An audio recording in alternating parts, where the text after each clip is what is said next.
Pechanga Arena, San Diego, 2022 is here, and it's a new chapter in an old rivalry as the San Diego Sockers and the Ontario Fury meet for the first of 3 consecutive Sundays here on MASL TV. Alongside Nate Abrea, Craig Elston here on hand with you for the Sockers and the Fury. This is a rivalry that dates back to the PASL in 2013, but a new flavor this year, Nate. It's a Ron Newman Cup Finals rematch, too. Whether it's a finals rematch or going back to its earliest days, this rivalry never seems to disappoint. A classic SoCal derby, if you will. Ontario coming down to the Grand Old Arena tonight to take on San Diego. A true rivalry of the Major Arena Soccer League for you tonight. And the Sockers and Fury will meet, as mentioned, 3 straight times, 4 of the next 6 matches. January, a very busy month in this rivalry. Of course, we are here to see, for the first ever time, Juan Carlos Charlie Gonzalez play against the Ontario Fury. He's the franchise's leading scorer, was cut between games 1 and 2 of the finals. Here's his first look at revenge. Yeah, that's exactly what is on the mind of the player tonight. It's all about getting one back against his old team to go with a fair amount of good storylines tonight. Tack another one on right there. And of course, when you talk about the Fury, you start with the 4-time MVP, El Rey. It is Frank Taillou. The King already has 9 goals in 3 games this season. I've always talked about Taillou as a comic book character, one of those guys you love in this league. It's always entertaining. It's always fun. He'll be looking to score. He loves scoring goals against the Sockers. The Sockers love shutting down the King. We'll see who prevails tonight. Well, it's love in the time of Omicron. There's been a lot of impact in the starting lineups. We'll come back. Melissa May will bring you that report, and we'll bring you the kickoff for the Sockers and the Fury on MASL TV.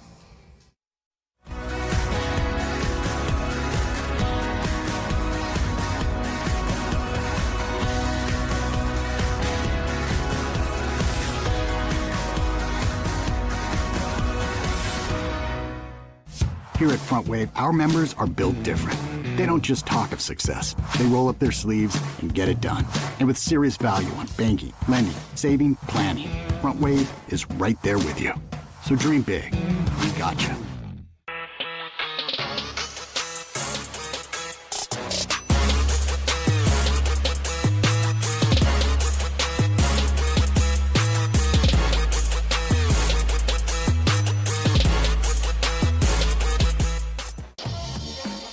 Your team. The perfect fit. The game ball. Are you ready? Soccer Loco, next level performance. National anthem complete. Lights are back on. We are inside Pechanga Arena, San Diego, getting ready for match day number 3 for the San Diego Sockers and the first of 3 consecutive Sunday showdowns against their rivals from the Inland Empire, the Ontario Fury. The Sockers and Fury coming live your way on MASL TV here on YouTube. 6 feet apart from Nate Abarea, Craig Elston here with you in the top row, section 1 of Pechanga Arena, San Diego on the north side. It's a game absolutely influenced by, you know, that thing that's influencing your life as well, the Omicron variant, COVID-19. With a report on that and more, let's go downstairs and welcome in the third member of our broadcast crew, our sideline reporter, Melissa May. Thanks, Craig. First off, happy 2022 to you, Nate, and everyone tuning in on MASL TV. I'm going to press the rewind button real quick to last season when the Sockers were in a pretty unique situation with 2 top MASL goalies on their roster with Boris Pardo and William Vanzella. Obviously, Vanzella was on loan last season and is back with the Baltimore Blast, but the Sockers are without their starting keeper, Boris Pardo, tonight. the Sockers announced that they have signed Edward Pollo Cortez to a 10-day contract to fill in. Cortez is no stranger to the MASL. During the 2019-2020 season, he was selected as an all-MASL rookie, and he will be getting the start tonight, and hopefully, like he recorded during his start this year against the St. Louis Ambush, he recorded an impressive 12 for 14 shots blocked against Dallas. Hopefully he can get those types of stats tonight, as the goalkeeper is gawning the number 00 between the Sockers' posts tonight. Craig, Nate, back to you. Thank you so much, Melissa. The absence of Boris Pardo in health and safety protocols, absolutely the #1 headline, Nate, but one of many for the San Diego Sockers. Also testing out of today's game, Juan Gonzalez and Luis Pee Wee Ortega, who was scheduled to make his season debut for the Sockers today. In addition, Coach Cheeky Luna, GM Sean Bowers, unable to attend today's match. However, some good news. Felipe Gonzalez, who was considered a close contact, tested negative each of the last 3 days. He's in the lineup. Phil Salvaggio tested negative after positive early in the week, so he's able to be on the bench as well. But when you look at that and you add in Brian Farber, Eduardo Velez, Ray Reza injured, Jamie Lovegrove, of course, between our last game and this, Nate, asking to be released so he could sign with Dallas. Jose Gonzalez, same situation, asked to be released, hasn't signed with Dallas. Nonetheless, it's a vastly different lineup than the one we saw December 19th. Just a wee bit. On one very good note, very understandable news, got to break it all down. But my goodness, do these throwback jerseys look beautiful. Unbelievable. These look marvelous. Simply marvelous.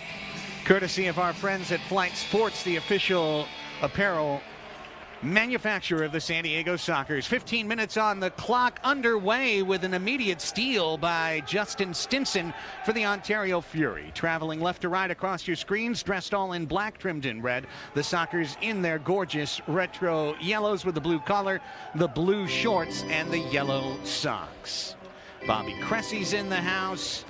DJ Mancat's been playing the retro night hits. It is retro night here as the Sockers debut at home for the first time since 1984. These kids off the wall. Frank Tayu looking for Stinson. Ball is brought down in the near corner. Fury trying to work their way out, and instead the ex-Fury, Juan Carlos Charlie Gonzalez, gets it loose and grabs possession for the first time. These are the 1984 kits. A very Orwellian feel to the evening, so it all ties together, Craig. Thank you.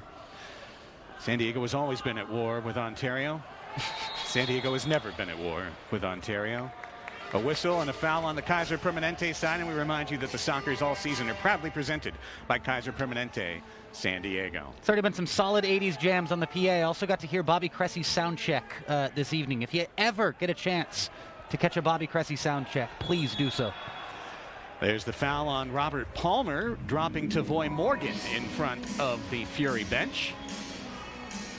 Tavoy has promised a goal and a dance tonight, even if he's dancing with himself.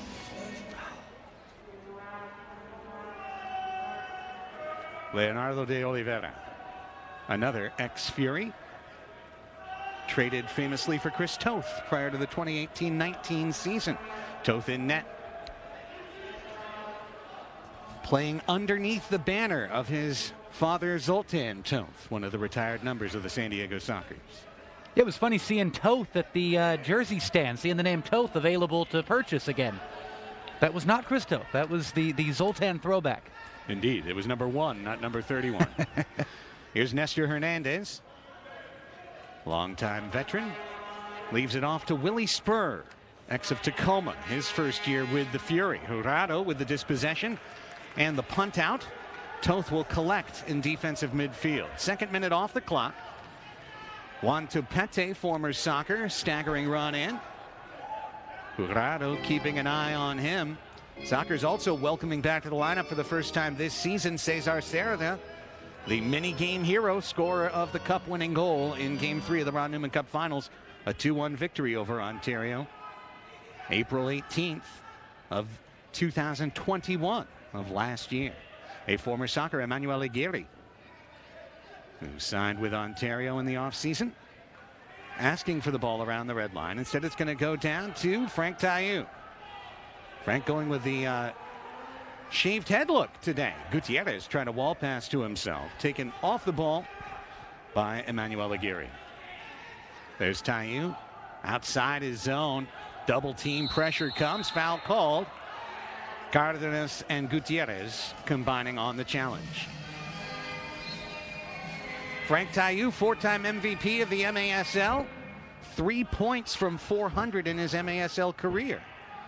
Palmer shoots it right into the hands, and the first save for the man called Pollo, Eduardo Cortez. Now, of course, he is the second Pollo on the Sockers roster. They've got a whole coop of Pollo, as Iram Pollo Ruiz currently vised out of the lineup. Here's Juan Carlos Gonzalez. Here's Charlie. Charlie taken off by the second defender. And Charlie, undoubtedly, passion in his eyes, wants to have a huge performance in his first game against the only team whose colors he ever wore prior to this year. In that situation, sometimes you have to be careful not to try and do a little bit too much. So let's see how it plays out. Here's Thiago Goncalves, the 38-year-old Brazilian veteran. Layoff. Uzi fires wide to the far post. That's Uzi Tayu, brother of Frank, 1 year older. The Cameroonian natives both out on the floor at the same time. Spur will track down the errant pass as the 4th minute walks off the clock and into the San Diego evening. Challenge, Soccer showing low pressure here. It's Pino 1v1 on Tayu, as we saw so often throughout the finals. Escoto comes over. Tayu just works around him. One-handed save by Cortez. Back into the middle. Felipe tried to clear out. Stinson kept the play alive for the moment. Escoto able to trap down, and he's fouled by Uzi. Dazzling dribbling display from the King Tayu. Nothing new. Never gets old. So much fun to watch. Here's Rado trying to step through. Tepete gets the steal for the Fury. Ontario 2-1 on the year. The Sockers 2-0. Both clubs as such with 6 points. 2 regulation wins each has them tied atop the West. I want to keep saying Pacific, but it's the West this year. And the Sockers with 1 fewer game played, of course. Cardenas jumps in on the steal, reading the pass intended for the young man Abdul Mansoure. And the Sockers slow it down and change personnel with Tavoy Morgan heading up top at forward. Juan Manuel Rojo. His brother Ismael had another fine game for Sockers 2. We'll bring you the M2 report a little bit later. Here's Cardenas, our guest this week on Sockers Overtime. Over to Leo. Leonardo de Oliveira draws the double team, works into the corner, still has the ball, and it skitter behind his legs on the dribble attempt. Now Rojo sends it back out, and Cardenas will reset with 9:21 on a running first quarter clock. No score yet. It's Escoto. 2 goals, 5 assists, 7 points for Escoto, currently leading the club. 3.5 per game in the very young season. On the dribble, the southpaw shoots it right into the breadbasket of Chris Toth, who will strong arm one out to the St. Louis or St. Charles, Missouri native. Justin Strike Stinson. 3 on the outside corner. Normally you get a little bit of the crow hop deep bomb NFL quarterback homage. That was just strike 3, paint, Ched, outside corner, Toth. See ya. Just like old Daddy Zoli used to do, throwing it to the midfield line. One wall and the other. Jesus Pacheco. Now Topete sending it in for Tayu in the corner with Pino on him, and Leo watching carefully to see if he needs to bracket. Tayu, fancy. No path against Pino. And Topete will crouch on it. Little pressure shown by Serrata on Stinson. Stinson 3 goals, 5 points in 3 games. Fury averaging 6 goals a game so far, and Frank Tayu averaging 3 goals a game so far. Just averaging a hat trick. In fact, he's getting better. As in the first game, Tayu scored 2. In the second, he scored 3. And in the third game, he scored 4. So Quick maths, as the kids say. The progression is simple and straightforward, and the Sockers would like to break up that progression statistically tonight. They do not want to try to fade a 5-goal Taiyu performance, but you never know what might happen. They're still trying to work out the average there. Oh, look out. Is that a push called against Taiyu, nudging Pino into the corner and forcing what could have been a handball? The officials not taking a timeout, even though we are in a potential zone for the officials' timeout. They're going to let this first quarter play at least through one more dead ball. With no score yet, there's Eduardo Pollo Cortez, ex of Mesquite. 20 starts in 2019-2020 for Mesquite. And as that was a missed kick by San Diego, they're going to have to set up for a defensive clearance in the top of the arc against him. Back to the man who calls himself Pollo, was all MASL, as Melissa May mentioned, rookie team in 2019-20. Started one game on a hardship contract for St. Louis this year. Beat Dallas, had 12 saves in 14 shots. We're in timeout. Ontario will have a top-of-the-arc free kick to try and break the scoreless tie when we come back on MASL TV.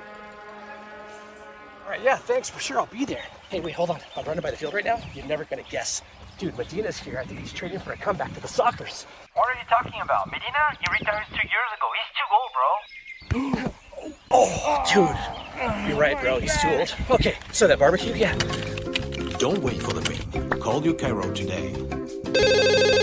Dr. Corey's office, how can we help you? I got this. Let's get him in. Okay, sounds good, Mr. Medina. We'll see you shortly. Tonight's officials presented by Capelli, the official uniform sponsor of the MASL game officials. The veteran Kia Depina, along with Austin Saini. In the booth, Ramiro Delgado, Arnold Baldo is the fourth official. My name's Craig Elston with Nate Abreu and Melissa May and our TVX video crew live from San Diego, California. No score, Sockers and Fury, first of 6 in the I-15 derby between San Diego and Ontario. However, first of 4 this month.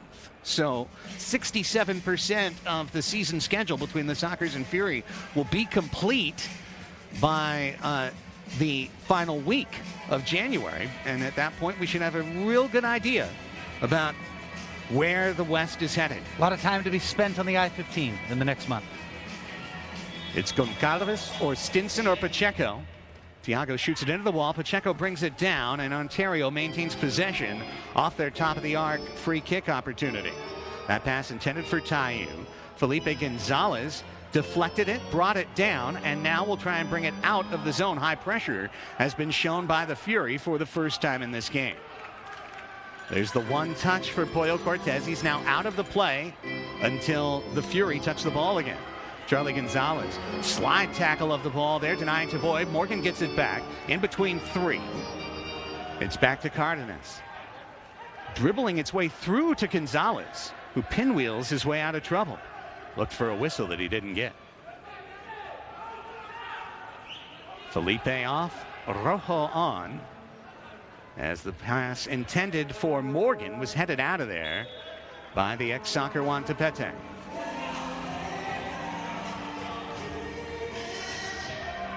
Hey, on behalf of the MASL, its staff, players, and teams, we wish you and your family a Happy New Year.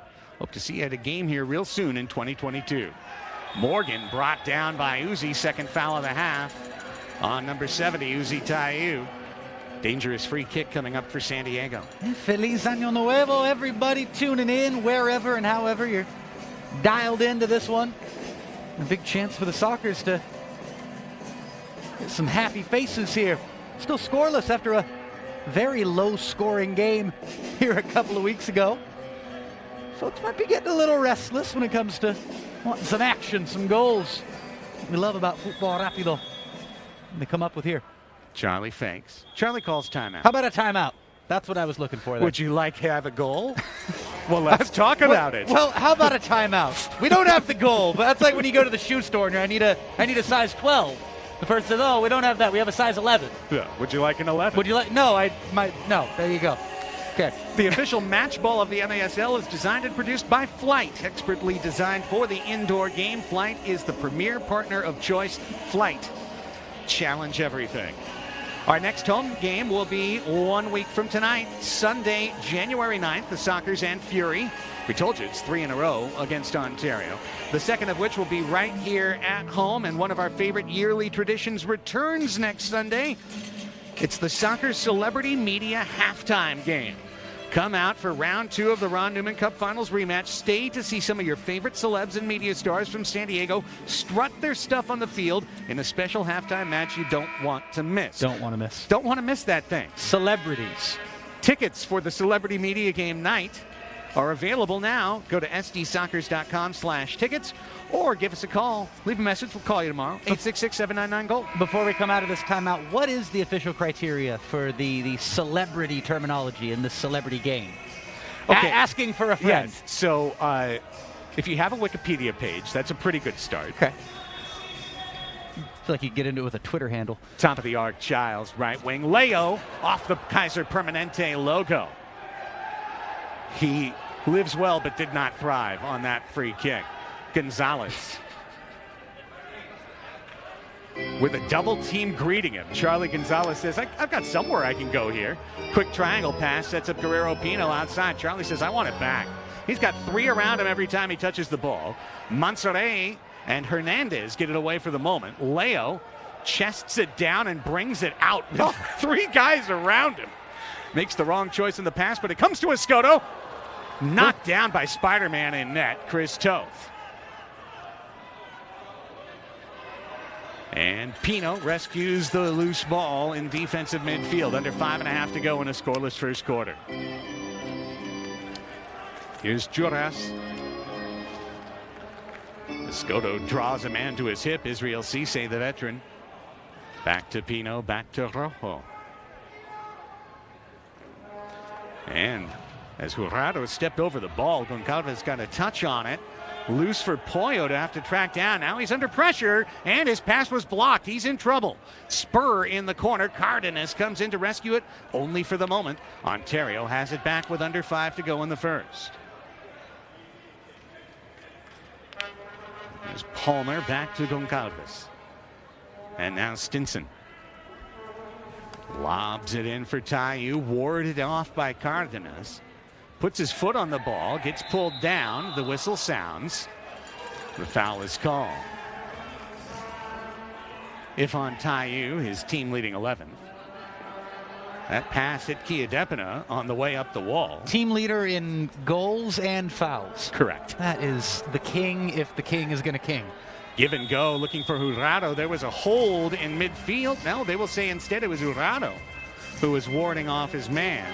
The offensive foul called against San Diego. I mean, in all seriousness, that was the stuff I dreamed of as a kid. To lead a team in goals scored and fouls committed.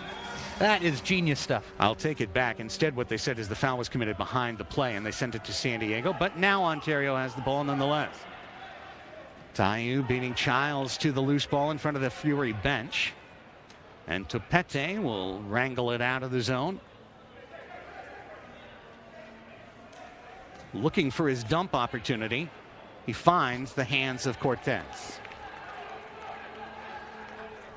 We've seen a distinct increase in the hockey dump and chase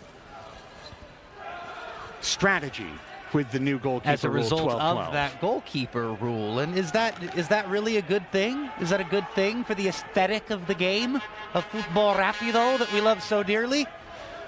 I don't think it's necessarily the intent. I don't think it is. I think it's an accidental byproduct that might not have been thought through all the way, and I'll leave it at that. Aguirre appears to be playing a little bit more forward than you might expect. And you wonder if absences for Ontario, as Stinson slow rolls this one in on Cortez, has led head coach Jimmy Nordberg to move Aguirre up in the formation. We'll keep an eye on that as we continue. This ball into the corner for Childs. His ex-teammate and friend Toth was there to get there first with the head. And now Topete makes a run along the wall. You know Childs wants to score tonight. Get one past his buddy Chris Toth. Good old friends. If there's anything that Craig loves more than scoring, it's scoring on Toth. Pacheco. Giles shading him to the left. And with 2:35 on the clock right now, Uzi Tayu takes it across the old soccer shield. 13 stars on that center shield. 15 in the current Soccer's logo, because that's how many titles they've got. Here's a loose ball. Felipe trying to run it down. Unlucky with the bounce. Trying to kick it in front of him for a breakaway. Think about who's really stood out for either team in this first quarter. Thinking thus far, Bobby Cressy, man of the match. The Oregon box continuing. Pacheco. Palmer looking for somewhere to go, looking for Tayu. Stepping in for the steal is Pino. Can the Sockers break here? Defenders join the rush. However, Escoto took the wrong route. Leo trying to step in between two, gets the ball loose for a moment, but Stinson has room to run on it. Then he jumps over Gutierrez. 3v2 the other way. It's Tayu. The step over, the shot blocked by Felipe Gonzalez. Behind the play, whistle sounds. Is the card going to come out or not? Yep. Card's out, indeed. And the Sockers are going to go a man down. Here's the block shot on Tayu. Just good, solid defense there, but the blue card immediately as soon as the attack fizzled out there. Good block from Gonzalez, but power play opportunity. So the slide tackle on Christian Gutierrez on Stinson. And Stinson did well to have that whistle called. And now, for the first time, the Sockers are a man down in the 2021-22 campaign. Spur down into the corner, looking for Pacheco out there with Goncalves, with Tayu and Stinson. Justin Stinson left corner. Tayu's in the middle. There's Goncalves outside. Finds Tayu, turning left-footed shot blocked by Pino. Now Stinson off the wall, looking for Tayu. Instead, it's Spur. His shot, leg save by Boyle. Spur with another look. Final minute of the quarter. Short post shot. Pacheco warded off. Rojo gets it out of the zone.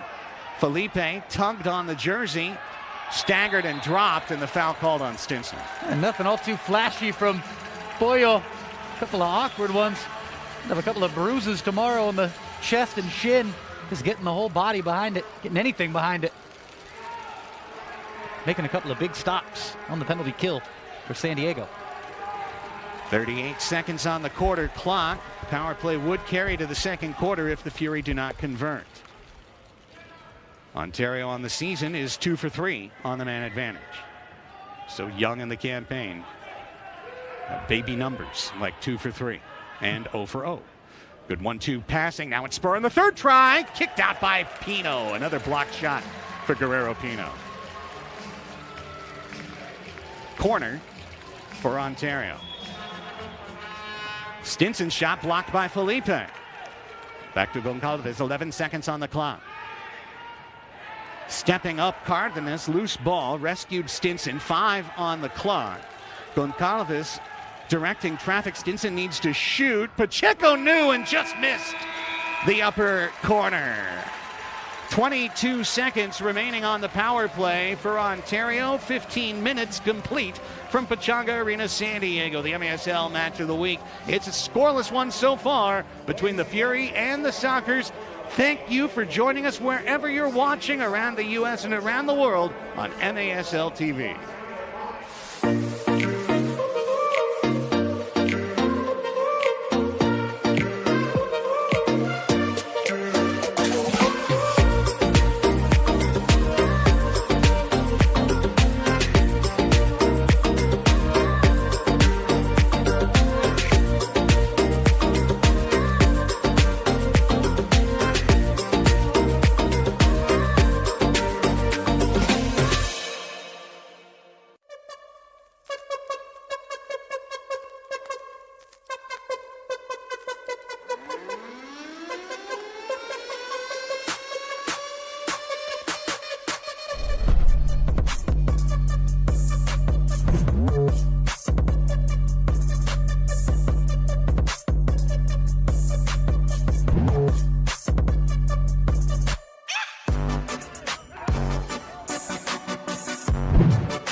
Getting ready for the start of the second quarter here. No score between the Ontario Fury and San Diego Sockers. It's the back half of a doubleheader bill inside Pechanga Arena, San Diego. Time now for the M2 report. And Nate Abarea, what happened earlier today? Sockers 2, Fury 2. Well, I love you see on the graphic there the goal surge in the fourth quarter.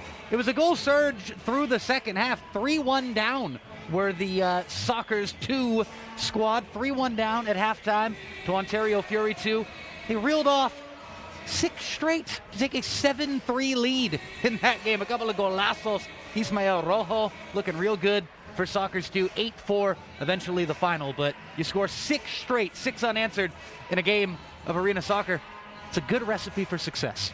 Yeah, excellent second half for Sockers 2. A tale of two halves, you could say. Fury 2 walking off the floor saying, this game is ours, boys.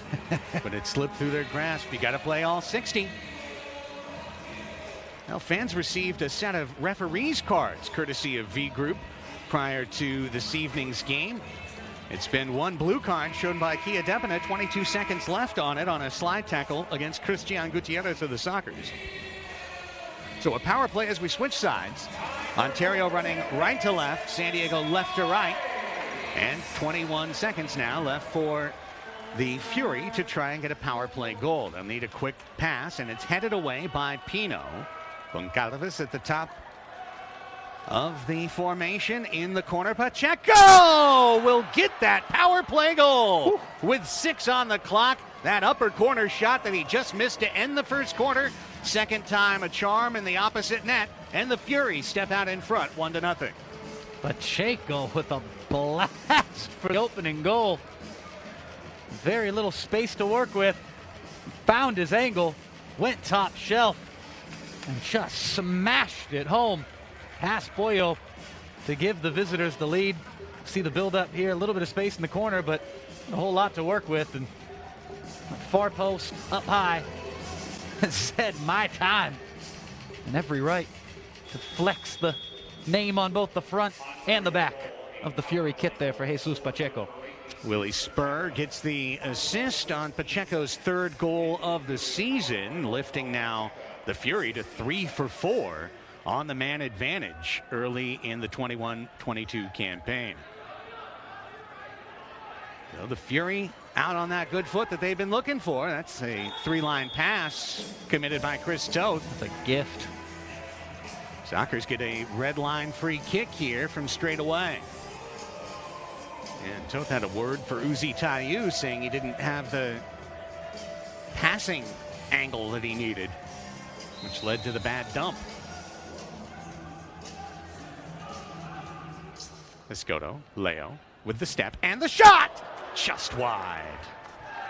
Childs in the corner, trying to keep the possession alive. Loose in the box for a moment. Bouncing ball taken out of there by Aguirre, who then accepts a light nudge in the back in between the shoulder blades and went down, and the foul called on Childs.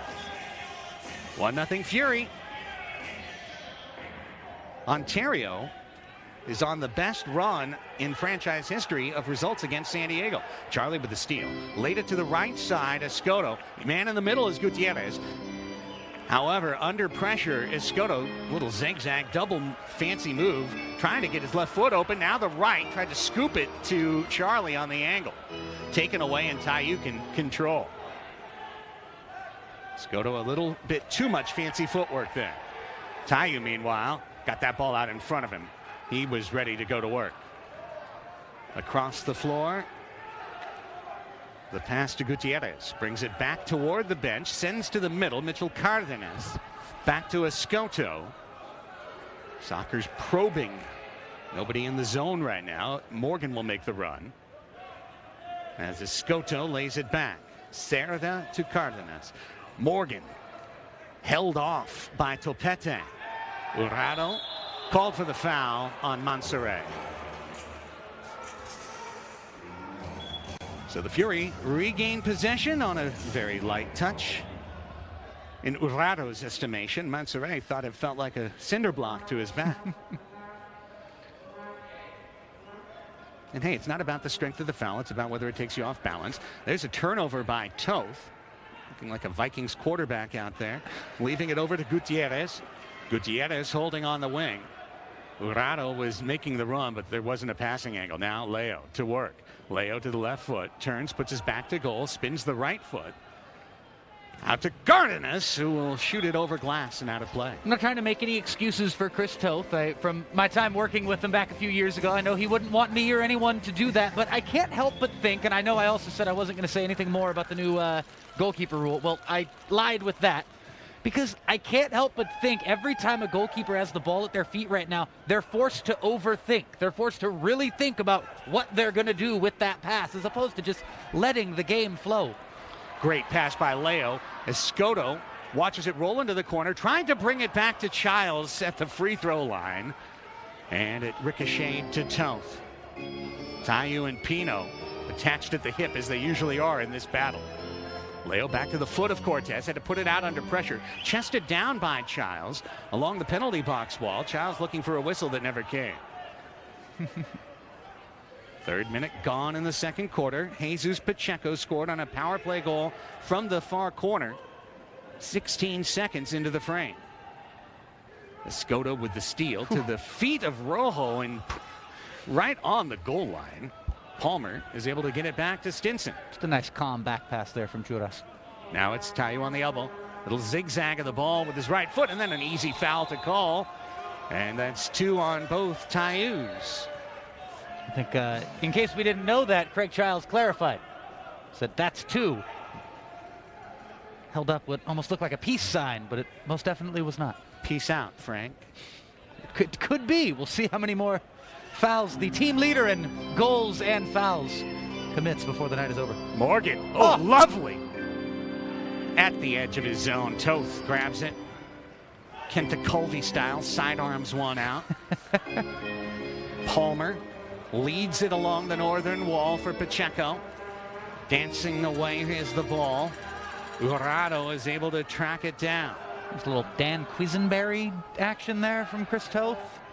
I don't know where we're going with the Toth arm angles by the end of tonight. Mixing it up. Nice kick by Cortez. Leo trying to dance back away from pressure off of a stiff arm of Tepete. Now finds Gutierrez, instead stepping up Palmer. Lovely win of the ball. Now Frank Tayu on 3 fouls. There you go. So that's a big one. That's a big one indeed. Charlie jumping on a steal. 1-0 Fury. But Tayu now in foul trouble. This whistle will go against the Fury. A quick restart. Running in off the play behind. Now that shot blocked by Palmer. As Mansoret, the man who was running in from behind, is able to capture it. Abdul Mansoret. Double teamed along the penalty box wall. Gets out of it. With 3 around, he'll shoot it too high. It was a glorious run. Oh, my Lord. But the finish wasn't there. Just off balance in the end of it, I think, from bowling through everybody the way he was able to. That was also impressive. Perfect combination of flair and possession with the feet. Uzi now has 3. 3 on Uzi, 3 on Frank. Strength with the run, and boy, Morgan taken down at the other end. The Tayu Foul Fest continues here in the first half. So now, do they back off? Do they not play as much? Frank went straight to the bench, directly to your question. Charlie steps over. Escoto cuts it out straight away. The shot off of Toth. Couldn't control the rebound, but it was brought down by Thiago. Oh. Who then leaves Felipe Gonzalez in his dust. Thiago Gonzalez put it on the sizzle reel. Filthy. That's it. Yeah, just jog off. Go take a breather after that. 100%. Straight to the bench. Fans, if you want to know what makes indoor soccer so much fun, it's plays like that. They just happen all the time. So it ain't no big thing.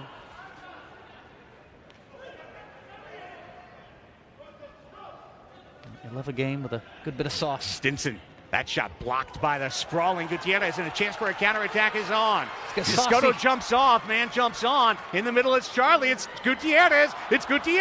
Punched away. Toth able to knock it over into his own corner. Control the ball, gave it away. Cardenas in the middle. Jurado had it blocked. Still on the play. Now a block by Uzi. That block took a chunk out of Juan Tepete. Might have hit him in where you don't want to get hit. There's also, to your earlier question, both Tayus immediately back out onto the pitch for Ontario, just using them sparingly, I think. Uzi back to the bench now. Well, best opportunity for the Sockers so far tonight. I said they wanted to get saucy. That was more like a dry piece of bread in the end of it. Here's Robert Palmer. Up to Tayu. Cardenas leans into him. Cardenas spins it out of there for a moment. We talked to Mitchell about guarding Frank Tayu on this week's Soccer's Overtime. You'll see a part of that clip coming up on our halftime show. Don't forget, we're live every Tuesday at 5 o'clock on Twitch, twitch.tv/San Diego Sockers. Battle for the loose ball. Leo and Nestor Hernandez, and Nestor with his hands all over Leo is whistled for the common foul.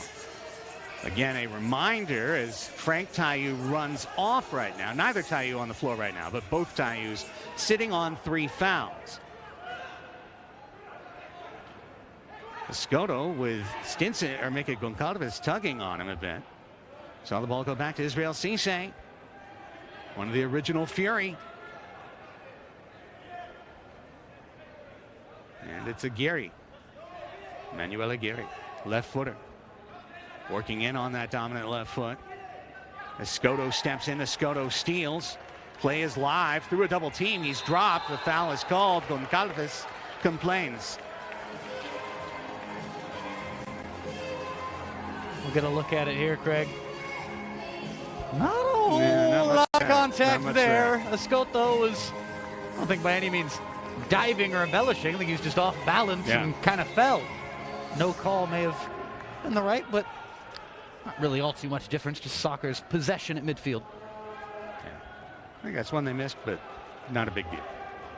Escoto. Nice spin to the right foot. Tepete read the play well. Cerda came in with authority as well. Tepete sure did. Not having the spin from Escoto. I've seen that back when I was training against you low so many years here in San Diego. Nifty play off the wall, close quarters. Cerda and Escoto, however, the ball's taken away. Stinson's going to try and run on it. Escoto's going to try and keep him in check. So's Leo. Ooh. Still running.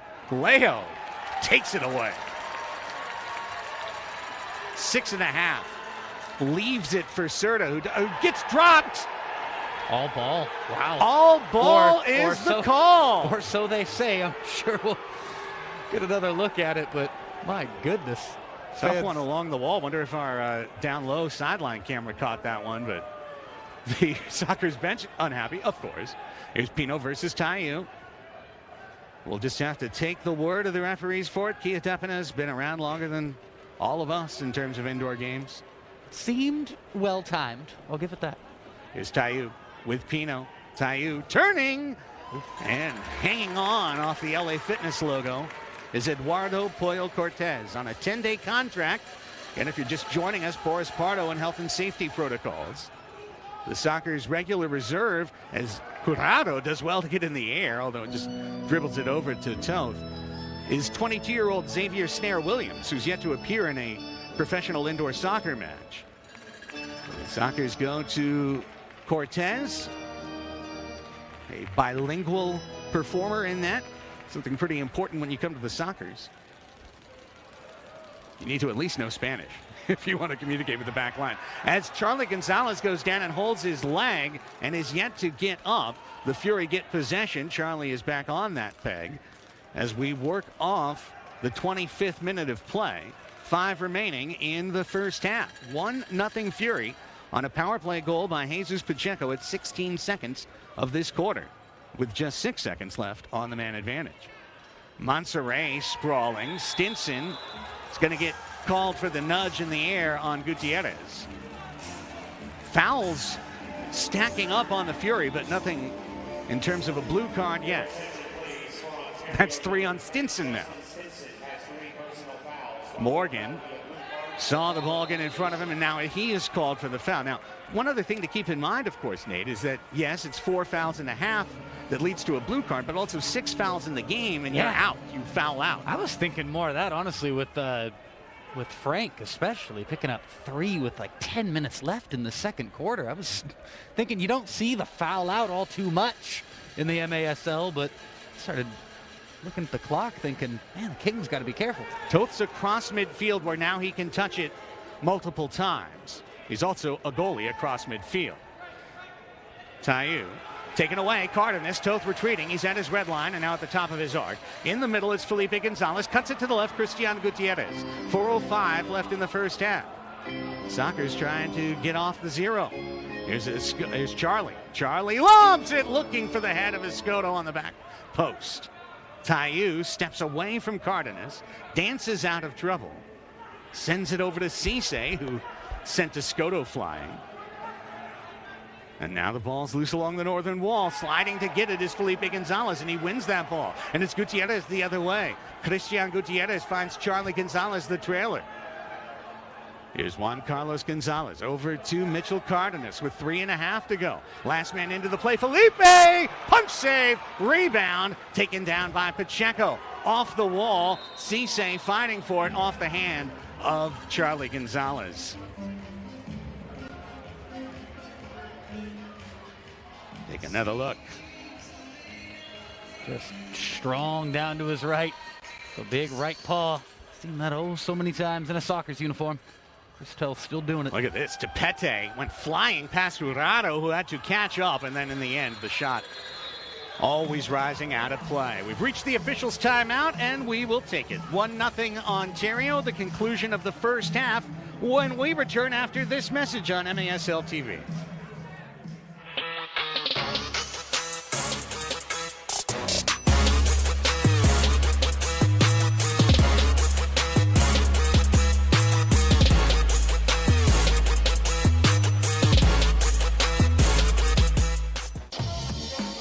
Your team. The perfect fit. The game ball. Are you ready? Soccer Loco, next level performance. 1-0 Fury, second quarter at Pechanga Arena, San Diego. Next week, these two clubs rematch right here on this floor. After that, the Sockers go on a 4-game road trip before coming home Friday, January 28th for our second ever Star Wars night against the Tacoma Stars. The team will be decked out in Mandalorian-themed jerseys, available for auction after the match to benefit the San Diego Food Bank. Plus, we'll have jerseys for sale at the merch stand and all the sights and sounds of the Star Wars universe invading the MASL. Get your tickets now. Go to sdsoccers.com or call by phone 866-799-GOAL. Star Wars Night, Friday, January 28th. Make a note of it. I'm making a note of it. I have but one question, Professor Elston. Yeah. How involved will Baby Yoda be with this Star Wars night? How Baby Yoda will it go? As much as we can. Thank you. Like literally as much as we can. Thank you. I just want to make sure. You know me. Star Wars? Yeah. Baby Yoda Star Wars? I'm there.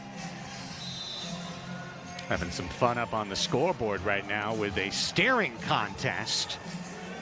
Eduardo Velez and a very strong young man. Loose ball. Soccer's calling for a handball in the zone, but instead we've got a winner in the staring contest. I love it. A la Baby Yoda. Great staring contest champion. You can't beat Grogu in a staring contest. I mean, I guess Mandalorian, actually, because doesn't really have eyes. If he's got the helmet, you know, you can't really even tell. He could have his eyes closed and he wins the staring contest. They're in different divisions. That's a good point. The helmeted division. Baby Yoda's fighting for promotion. The rarely seen helmeted division of staring contest. 50 years in the second division for Baby Yoda. He's on his way up. Pino on his way up as Childs. Toth gets there first to step ahead. 2:18 left in the second quarter. Sockers love the offensive, or the defensive effort. Offensive side really has been closed down. Pino to Cerda. First game after taking a training camp hamstring injury for Cesar Cerda. jumping in on the attempted steal, Abdul Mansoureh. Pino lobs it for Escoto, plays the short hop in the corner, draws two, falls, gets the friendly whistle, and the Sockers get a corner kick. Now here's one of those spots that normally Uli Taiyu would be on the floor to try and block a shot. He's sitting on 3 fouls. They don't want to give up a late power play. See the foul here. It was once the second, got him in the second ankle. player came. Once Palmer came in there. We've got still down Escoto. Did look like when you showed the replay, and we could take a look at it one more time perhaps, I thought I saw him get stepped on the back of the ankle. He really might have. Let's see here again. The second player, 51, Palmer, comes in right at the last second there. Oh yeah, right on this. Oh, right on the heel. Roll up. Ouch. From behind. Just imagine how painful that is. And you can see Brandon is going crazy right now. Those ones, just because I'm talking indoor shoes, meaning no studs, a la outdoor boot, still hurts, and still the potential to get rolled up from behind like that. And feels like you're taking a garden rake to the back of that thing. He's going to be heading right to the training table, I think, as Paul Savage helps him up. So Palmer's got to consider himself lucky to not have received blue for that. That's true. I mean, now that they didn't have the courtesy of the replay that we do, but the replay shows a cardable foul. I tend to agree there. My VAR square from way up here. Andy Reyes, who is hobbled himself, jumped out there to try and get loose as Escoto staggers to the bench. If I had some of those promotional cards, I could just give the blue card myself, but I didn't get 3 cards tonight. I got you covered. Okay. I got you covered, Chief. Right. You are the analyst here. You're going to give me a blue, red for yellow, red. Here we go. Not enough Depeche Mode references. Red card. I'm done. Lob. It's Leo. It's the shot! Ricocheted off Toth. Missed wide right. Oh. Nearly a policy of truth there, but it was not to be. De Oliveira brought it back down, and the Sockers hang on to it. It's Tavoy. 90 seconds left in the first half. Sockers in danger of a first half shutout at home. They were held to 1 goal in 30 minutes in their opener. I always love the nationality makeup of these games. 2 Brazilians and 2 Jamaicans out on the pitch right now featuring. 70 seconds as it's back to Cortez. Eduardo sends it forward for Gerardo, brought down by Tavoy. Morgan scooping to the right foot and being brought down by Goncalves. Goncalves gets the call. That was Brazil taking down Jamaica right there for the free kick for San Diego in this international affair. Clear foul and a set-piece opportunity for San Diego. See if Craig Childs gets to bring the right boot through this one with a minute left in the second quarter. 30th minute is live. Barely, just barely. Third foul on Goncalves. Charlie off the wall, and Toth stomachs it away using that washboard abdomen. Sockers will get one more run at it, perhaps. 50 seconds left on the halftime clock. Tavoy chests it down on the southern wall, in front of the V group. The nice folks who presented these cards to all the fans in attendance. Charlie lets the ball go into the corner. Palmer holding off Morgan. Morgan went between the legs, and he is called for the foul. That's at least 2 on Tavoy. 30.8 seconds remaining, and now Ontario will get a last crack, and that allows Frank Taiyu to come back out on the floor. Here's Cisse. Reyes running on a loose ball. Andy Reyes, first shift, gets a steal, offensive zone. 22 seconds left in the half. Sockers would love nothing less than a magic goal. Here comes Reyes. Andy Reyes against his old team, the Fury. Stutter stepping, floats one across for his former Fury, Charlie, behind the back, over to Cerda. Only 8 seconds. Shoots it in low. Toth will scoop it up, and Toth will just hang on. Waits enough time for the half to run out. 1 goal in the first half. It came 16 seconds into the second quarter as the Fury, given a power play on the Christian Gutierrez slide tackle, convert on the Jesus Pacheco lovely sharp angle goal. His third of the year from Williesburg. Shots on the scoreboard, 7-6 in favor of Ontario. And the scoreboard total, 1-0. What an interesting match. Melissa May is standing by down on the sideline with head coach Phil Salvaggio. All right, Coach, once you found out that Boris Pardo was in health and safety protocols, what steps did you have to take to get Pollo Cortez? That's all up Miguel Luna. He does all that kind of stuff. So our guy's here. He's having a good game, so he's keeping us in it. It's a tough one right now.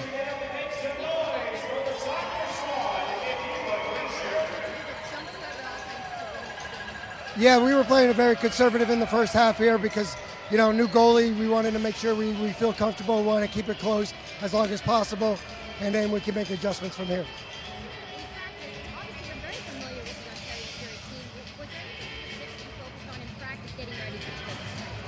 Actually, just the same game plan we've been playing right now.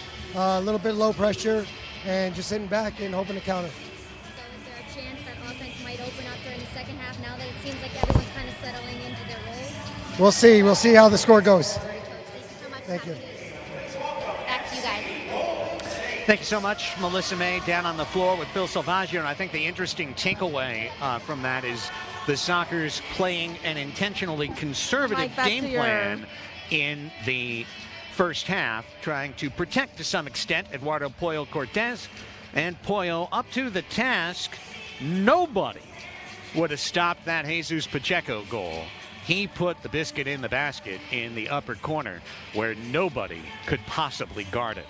So 1-0 is our score. 30 minutes complete, but 30 yet to come from the Grand Ole Arena, Pechanga Arena, San Diego. With Nate Abrea and our TVX video crew, my name's Craig Elston. Coming up next, you'll get a clip from our Sockers Overtime Twitch TV broadcast. Remember, we're on live every Tuesday night at 5 o'clock.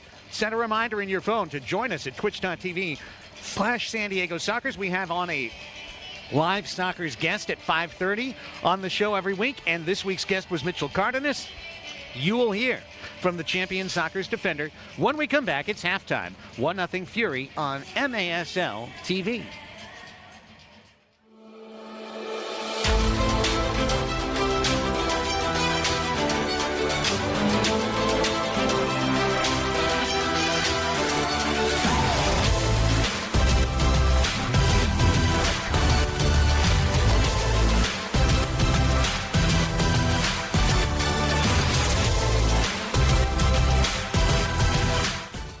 All right, yeah, thanks for sure. I'll be there. Hey, wait, hold on. I'm running by the field right now. You're never gonna guess. Dude, Medina's here. I think he's trading for a comeback to the Sockers. What are you talking about? Medina? He retired 2 years ago. He's too old, bro. Oh, dude. You're right, bro. He's too old. Okay, so that barbecue, yeah. Don't wait for the mail. Call your Cairo today. Dr. Corey's office, how can we help you? I got this. Let's get him in. Okay, sounds good, Mr. Medina. We'll see you shortly. Here at Front Wave, our members are built different. They don't just talk of success. They roll up their sleeves and get it done. And with serious value on banking, lending, saving, planning, Front Wave is right there with you. So dream big. We got you.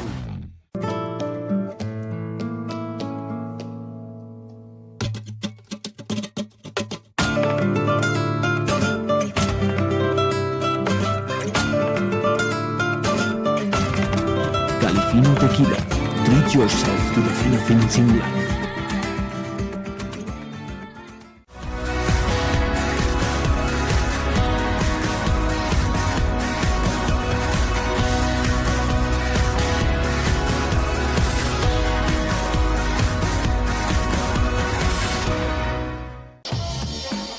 Your team.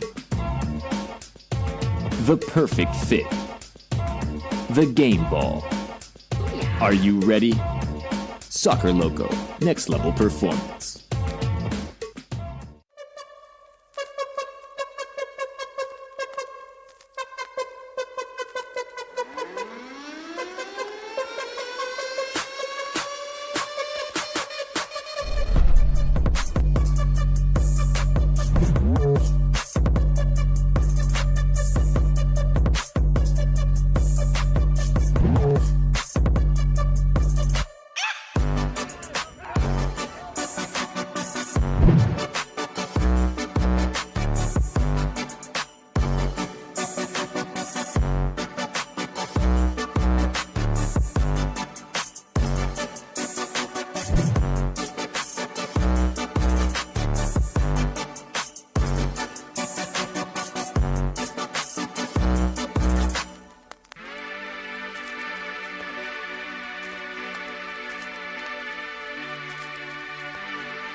It's the bottom of the hour, and it's time to welcome on our special guest this week on Soccer's Overtime. He is in his second year with the club, and he's already picked up his first championship ring. He is a multi-generational soccer, and he is one of the top defenders who's going to be sleeping well the next few weeks because he's going to be man-marking the king week after week after week. Mitchell Cardenas is our guest, and he joins us live right now on Soccer's Overtime. Mitchell, Craig, and Jerry here with you. Welcome back, my friend. Thanks for joining us. What's up, guys? Thanks for inviting me. So, hey, defense wins championships, man. We talked about it last year, but great home opener to come out there, pitch a second-half shutout, only one goal allowed against Savage.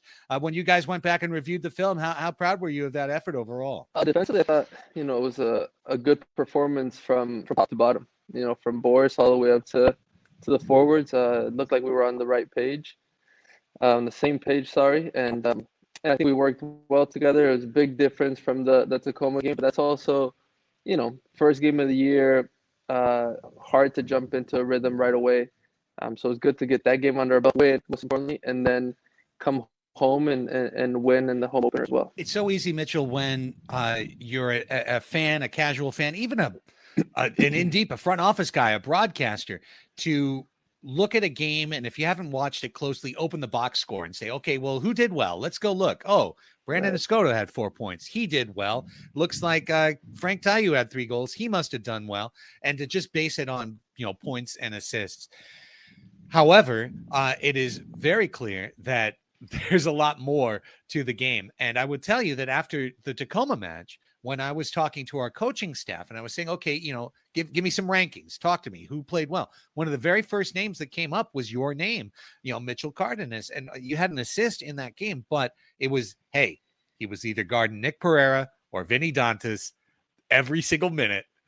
And he was on the floor for a lot of minutes. How much of a challenge is that? And how exciting is it almost when you look at a team and you go, wow, whether it's a Tayu or a Dantas or a Pereira or a Cañez from Chihuahua, to know that if there's the best player on the other team, it's going to be Mitchell Cardenas that needs to slow him down. Yeah, you said it yourself. It's exciting, right? It's a challenge, and those are the most exciting challenges that you want, right? It's the day-to-day, the game by game, where you're marking people that in this league have a name, make a difference. If you say those names around, everybody knows who they are.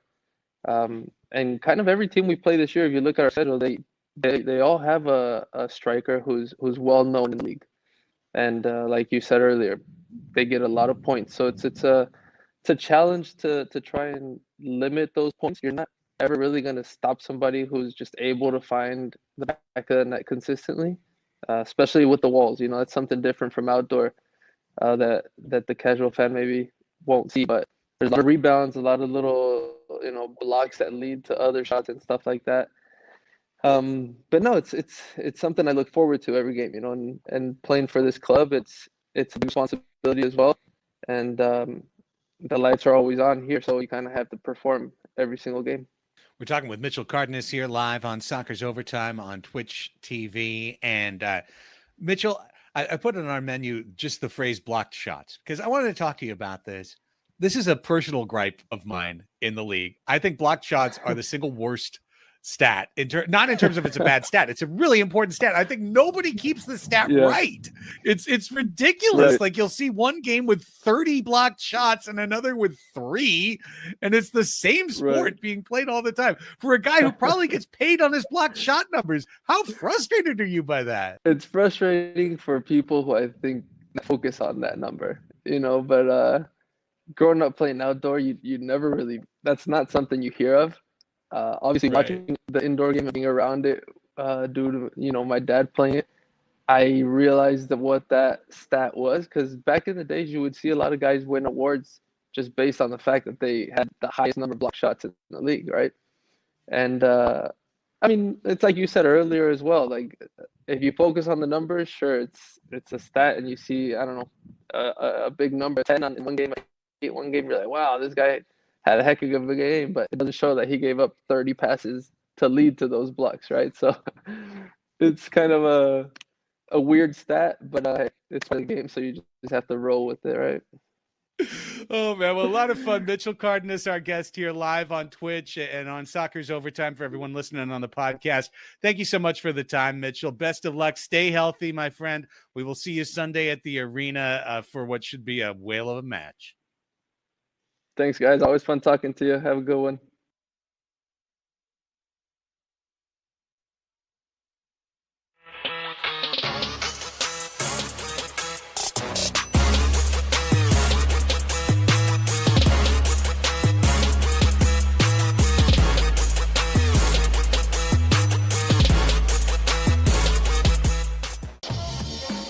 Your team. The perfect fit. The game ball. Are you ready? Soccer Loco, next level performance.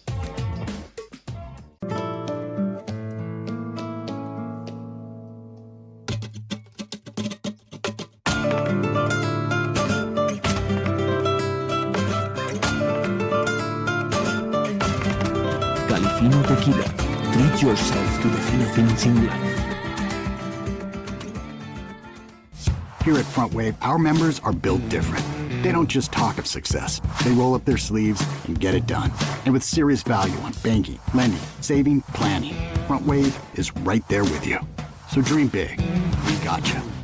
All right, yeah, thanks for sure. I'll be there. Hey, wait, hold on. I'm running by the field right now. You're never gonna guess. Dude, Medina's here. I think he's training for a comeback to the Sockers. What are you talking about? Medina? He retired 2 years ago. He's too old, bro. Oh, dude. You're right, bro. He's too old. Okay, so that barbecue, yeah. Don't wait for the wait. Call your Cairo today. Dr. Corey's office, how can we help you? I got this. Let's get him in. Okay, sounds good, Mr. Medina. We'll see you shortly.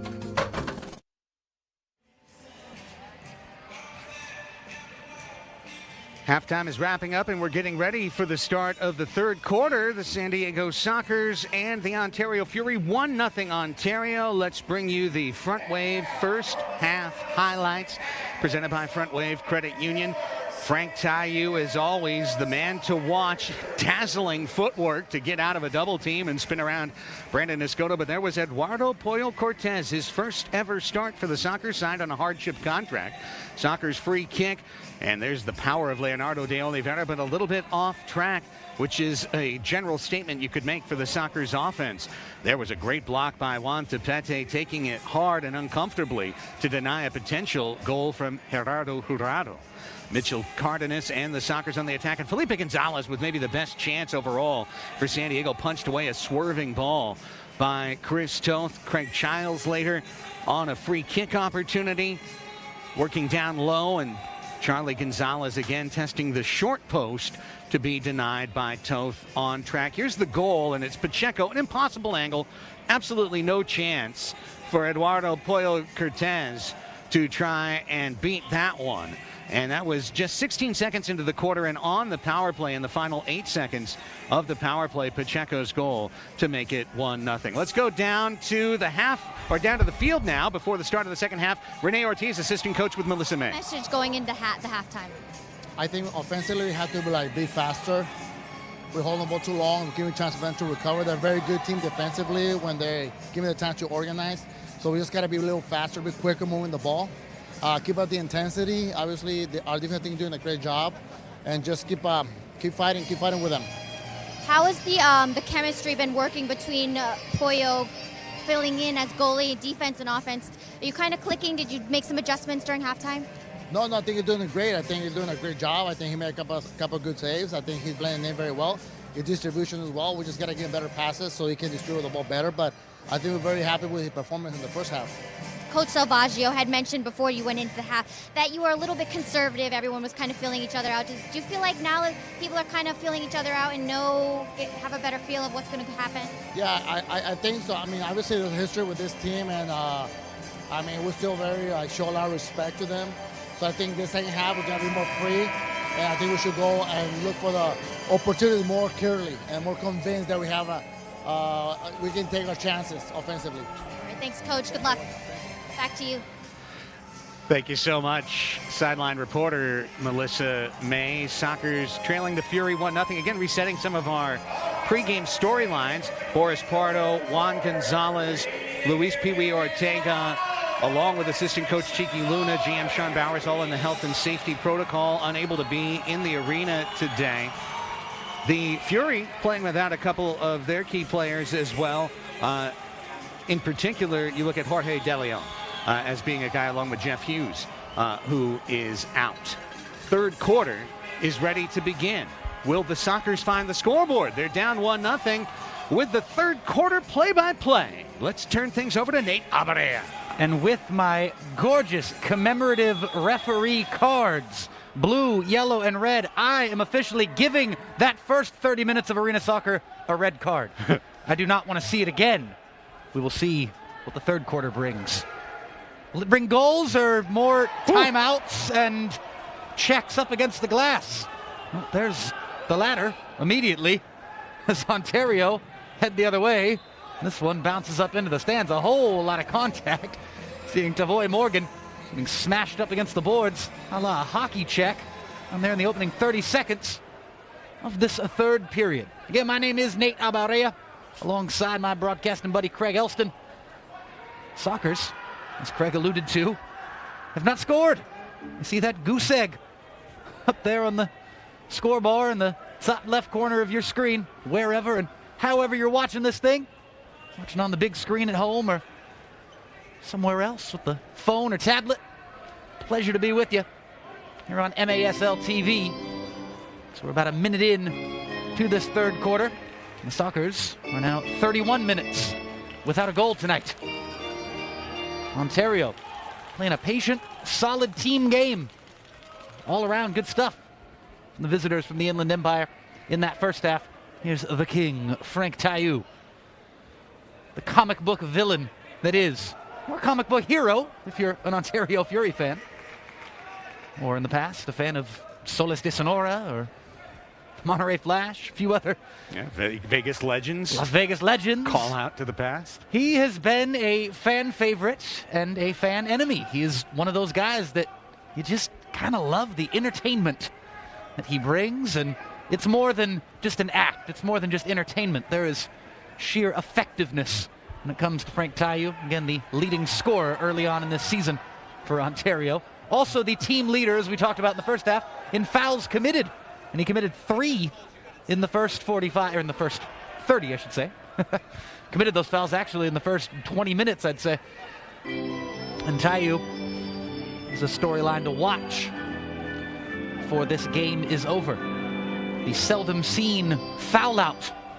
He's on 3 right now. 6 would see him essentially ejected from the game. And remember, it's Frank, it's Uzi, it's Stinson, and it's Goncalves. All on 3 fouls after the first half. You don't have the foul trouble conversation all too often. We've been calling games with you for 4 or 5 years now.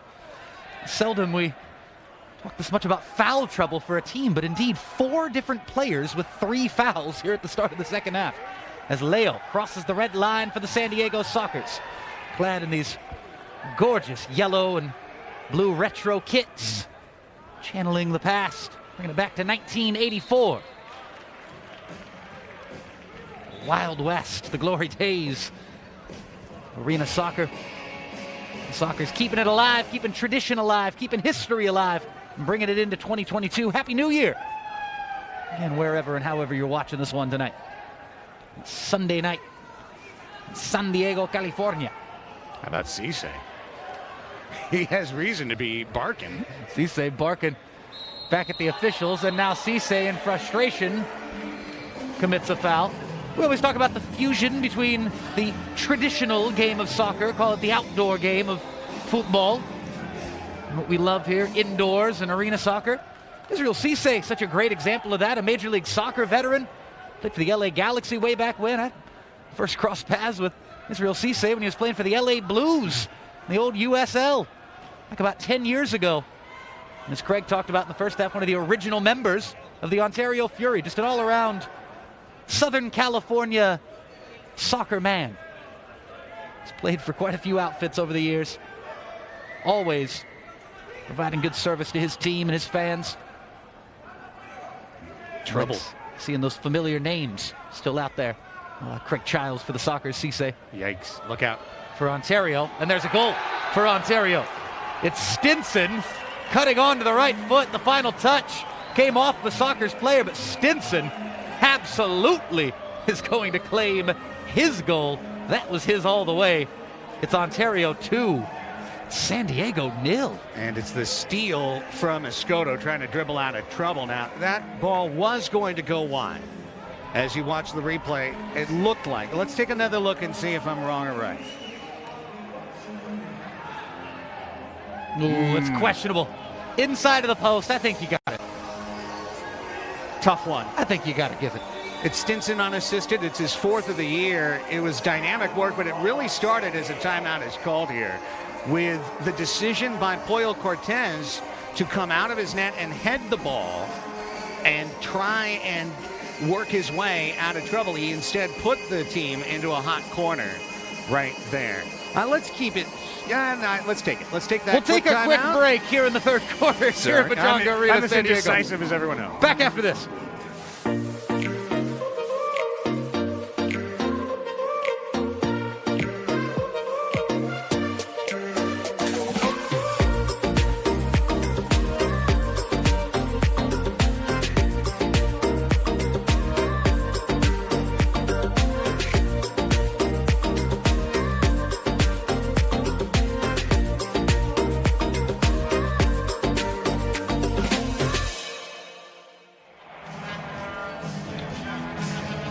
MASL Primetime is the home for the best highlights, interviews, and action from the MASL each week. Catch the latest episode each Friday on MASL TV with Alex Bashavansky. Very nice.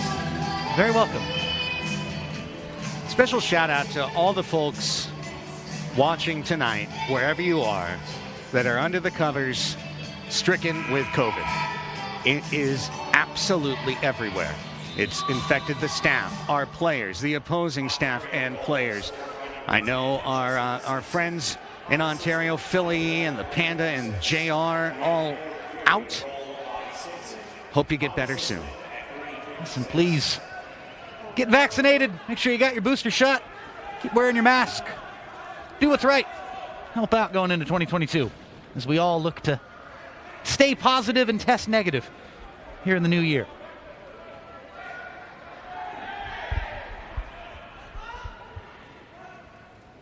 10.5 left here in the third quarter. The Sockers, if you're just joining us, they trail 2-0. Down 1-0 at halftime. A goal moments ago from Justin Stinson. Made it 2-0. The visitors in black from the Inland Empire. The line change for everybody as Bobby Cressy smashes down into the organ keys here at the Grand Old Arena. Well, we had a piece of signage fall off. Kia Depina will take care of the blank spot. We had a blank spot up, and now it's gone. That was the white card. The only one we didn't give away. That was the fourth card. That's the missing one from the set. Kia's got the exclusive. 2 minutes for privilege. 10-11 left here in the third quarter. The Fury get us back underway. Their own red line. Looking to expand this 2-goal lead. Now with Tayu, smashes off glass. Rising, heading wide, empty net. Third chance, fourth opportunity. A mad scramble around the goal mouth. And here's a drive from distance and a goal. Oh my goodness, Juan Topete back in San Diego. Poyo got a touch, the keeper got a glove to it, but it was hit with menacing pace. And it goes into the back of the net for 3-0 Ontario. Pacheco picks up the assist, one-time strike, and I mean, wow. You know, Juan Topete's always had that right foot. It's the accuracy that is not always there, but the power is there, and right there off the hand, Cortez wants to be just a little bit stronger on that. He wants to have that one back. Saw it just a little late, too. You saw the bodies in front of him there. Yep. Cortez with a bit of a late look at that shot. Now this one goes straight out of play. The Sockers, who have already used a timeout here in this third quarter. Now, what would you like to try next? This is a Sockers team that now must abandon their strategy, Nate. And the question is, do they have the rev it up available down 3-0 to take care of one of the best keepers in the game in Chris Toth, as always motivated. He's had a shutout on this floor before for San Diego. Nothing more he'd rather do than get one for Ontario. Oh, here's Tayu off the spin. Tayu shoots. Tayu through the legs of the keeper, and it somehow doesn't go in. I think the right inner thigh redirected the ball. Lovely stuff from Leonardo de Oliveira. Tries to poke out wide to Escoto. Indeed, too far beyond the left peg of Escoto. Israel Cisse, talked all about a few minutes ago. Former Major League Soccer and USL player. Still doing it in the MASL. Here's Leonardo de Oliveira. Leonardo de Oliveira, golazo. Goal!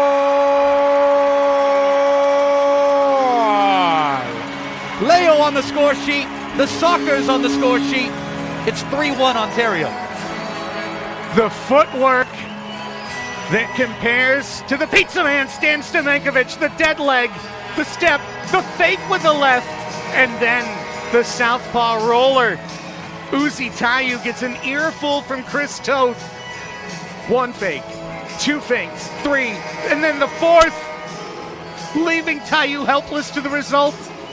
Leonardo de Oliveira's third goal of the year, and the Sockers are feeling it. They're doing the walk of life. They're back alive. The definition of picking your corner. That was as picked as a corner could be. Leonardo de Oliveira, moments ago, to finally hit the Sockers off the schneid. Hit the Sockers on the scoreboard after trailing 3-0. There's Guerrero Pino clearing that one. It's eventually back with Chris Toth. Bring some life back to the crowd and to the Sockers, more importantly. Well, the crowd's been doing their job. Bobby Cressy's been playing the good organ riffs. The crowd's been making a whole lot of noise for a relatively small gathering here at the Grand Old Arena. The crowd's been lively. The Sockers just have been the ones coming up short, and that goal could be the momentum change that they've been looking for. Always love the pizzazz from Leo, but it's a whole nother Leonardo de Oliveira when he's scoring goals. It's more than just that showmanship, as Tayu is called for his fourth foul. Keep an eye on it. The subject that just won't go away. Foul trouble for the Ontario Fury. And most notably, most importantly, 4 fouls against Frank Tayu, their leading goal scorer this season. Foul called, free kick San Diego. And these gorgeous long sleeve yellow retro kits attacking from right to left on your screens here in the third quarter. Cerda out to Cardenas. Cardenas somehow gets on the end of his own wall pass there. Leonardo de Oliveira otra vez. No. The Brasileño trying to bring the Sockers back into this game single-handedly. Wouldn't be surprised if Leo tries to get another shot before he has to make his way back to the Sockers bench. Here is the aforementioned Brazilian magician when he's on song. Now that a Jamaican international. Morgan. A ricochet almost comes off for San Diego. Instead, Stopete gets it, and now it's Savoy Morgan who gets it. Savoy Morgan for 3-2, and there's your dance, and there's your deficit cut in half. Ontario 3, San Diego 2, 6:37 left in the third quarter. Savoy Morgan gets a goal at home for San Diego. And the high pressure is what makes it happen, and gets the quick turnover and gets the quick dance It was forced by Cardenas. Give Mitchell Cardenas the assist, and a lovely curving finish by Tavoy Morgan around Chris Toth. We got ourselves a ball game, folks. 3-2 Fury leading the Sockers, but San Diego's got 2 in a row as they come back out to midfield and starting to feel like the old times. The man from Spanish Town, Jamaica. The good old Spanish Town Rock. Stop that train. Tavoy Morgan scoring a goal for the Sockers.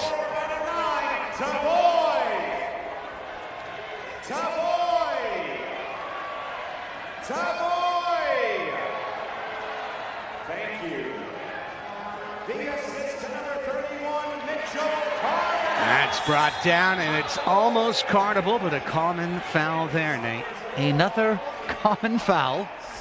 Can't wait to see the final foul number tonight, common or otherwise, for the visitors in black and red from just up the road in the Inland Empire. Craig has coined this the I-15 Derby. I rather like that nickname. Who shall prevail tonight in this finals rematch? A new layer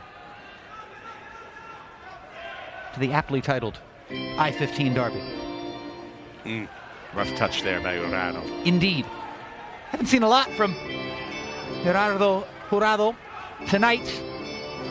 See if he can come in and score a goal for San Diego. Haven't said it all night, so I'm going to say it now. The next goal, huge. Yeah. Important goal. Tayu knocked to the floor. No whistle. Play on. Chips Run on. the counter for Escoto. The Tijuanense thwarted by Robert Palmer. Did very well with that. It was really well defended by Palmer. But a bit of a nasty foul on Escoto back in the second quarter. There were those two. Yeah, Escoto wanted to give him a bit of a paw, and he Going- wanted to give him another one. Going head to head again, and Palmer definitely got the best of it with nothing but fair play in the process. That's got to be a foul on Cardenas coming through the back of Tayu. Absolutely.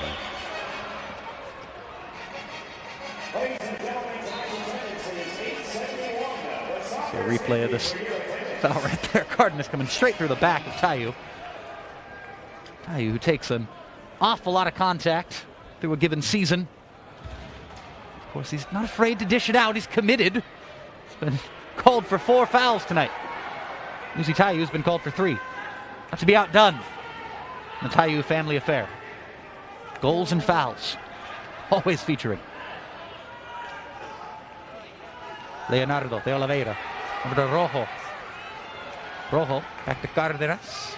Cardenas off the glass, possibly to himself. Ooh, look out. Another foul on Mitchell. Just left it out there. Yeah. You were worried there was going to be a nasty collision between the two. Ended up just being a foul on Cardenas. Common foul. 4:20 on the clock here in the third quarter. As the Fury look to blaze forward and see if they can get the 4th goal. Sockers trying to tie this thing up from 3-0 down. It was Sockers 2 who scored 6 unanswered goals. Look at this. Ooh, Tayu goes dive, down, dive. and they Absolutely. say Tove. Absolutely. Craig Elston says dive. The men in green with the important opinions agree with the commentator up in Rosette. 3:50 on the clock here in the third quarter. Sometimes you really can see it from up here. Far side, Jurado. Right wing for the Sockers. Back centrally to Cerda. Guerrero Pino.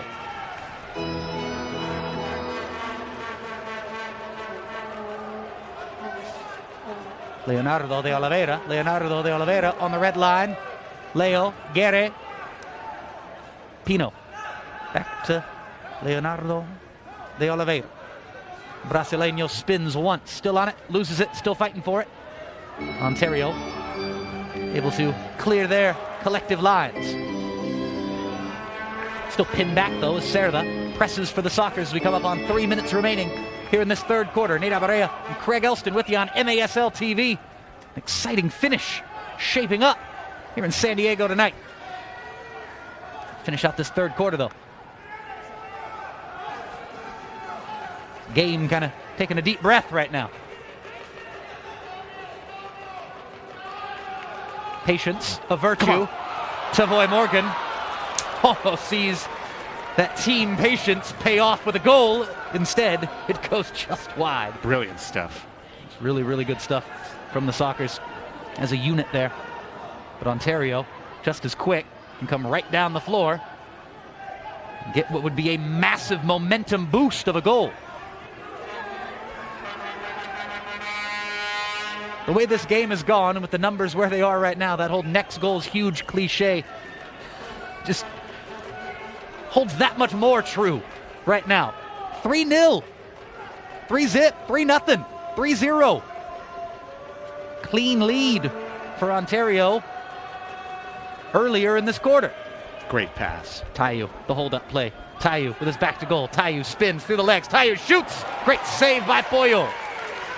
Cortez makes the save. It's across his own goal, calmly there from Cerda. Soccer's in a bit of trouble, but they get out of it. Coming up on a minute and a half remaining here in the third quarter. Can San Diego tie it up before the horn sounds and we head to the fourth? Here's a chance. Childs around Toth. Childs off the boards. And it just won't go in for the men in gold and blue. Cisse with a good contribution defensively. It's given away. Stolen indeed. Here come the Sockers. Uzi Taiu helping out. Cries of handball. Not heard by the officials. Taiu only gets it as far as Cardenas. Back to Escoto. Brandon Escoto. It's Childs! Craig Childs ties the score at 3 with a minute left in the third quarter. The Sockers from 3-0 down have roared back to tie it up. Craig Childs, number 37, with the equalizer, past his old friend Chris Toth. Have a look. And when Felipe Gonzalez sees Craig Childs on the right elbow unmarked, it's a must-score situation. Felipe knows it. That's why he makes the one-touch pass, because Craig Childs scores from that spot 92 out of 100 times. It's verified by CraigElston.net. 3-3, 1-2-3. The Sox are on a roll. Gold trimmed in blue. How those gum socks looking now? I just can't get over CraigElston.net. I'm still wrapping my head around that. Forward for Ontario, as this game is now tied. Craig Childs with the equalizer for San Diego.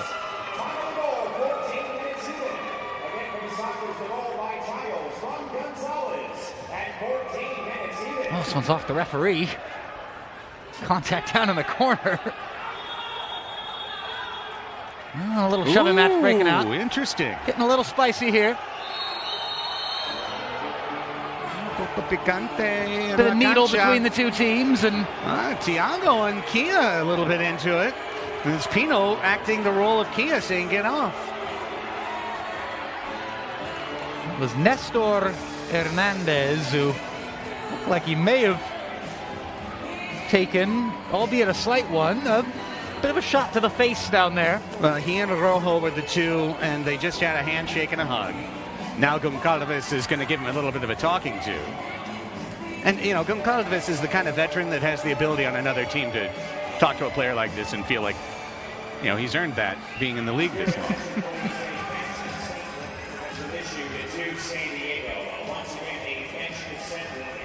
A bench descent warning being issued to San Diego. I'm issuing a commentator descent warning right now. As Christian Gutierrez heads the other way for San Diego. Christian Gutierrez, Leonardo sliced wide in the end of it. Quirky one there off the right foot of Leo. The thing was spinning all over the place. Sockers get it back. Leonardo poked away. 3-2-1. Not enough time for a final chance as we get one final look at that equalizer from Craig Childs as the Sockers tied the score at 3 with a minute left in the third quarter. Childs sneaks it just past the foot of Chris Toth, and we head to a break with the score tied at 3. Fourth quarter upcoming from San Diego, California, here in the Grand Old Arena, Pechanga Arena, San Diego. It's the Sockers 3, the Fury 3. Back with the fourth quarter after this on MASL TV.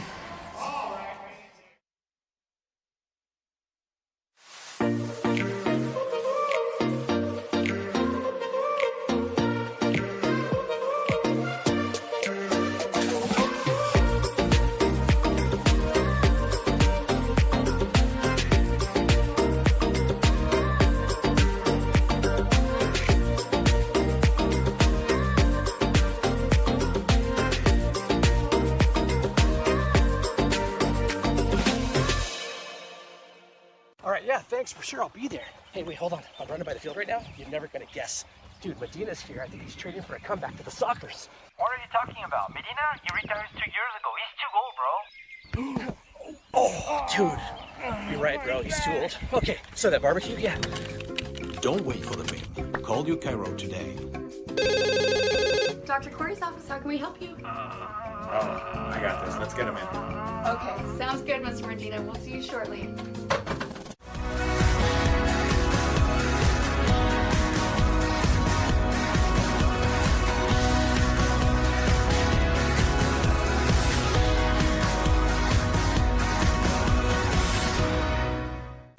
Here at Front Wave, our members are built different. They don't just talk of success. They roll up their sleeves and get it done.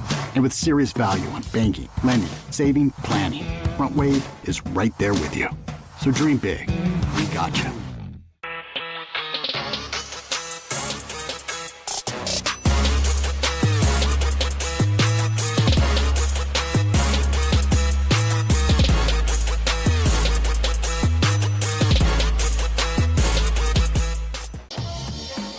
Your team.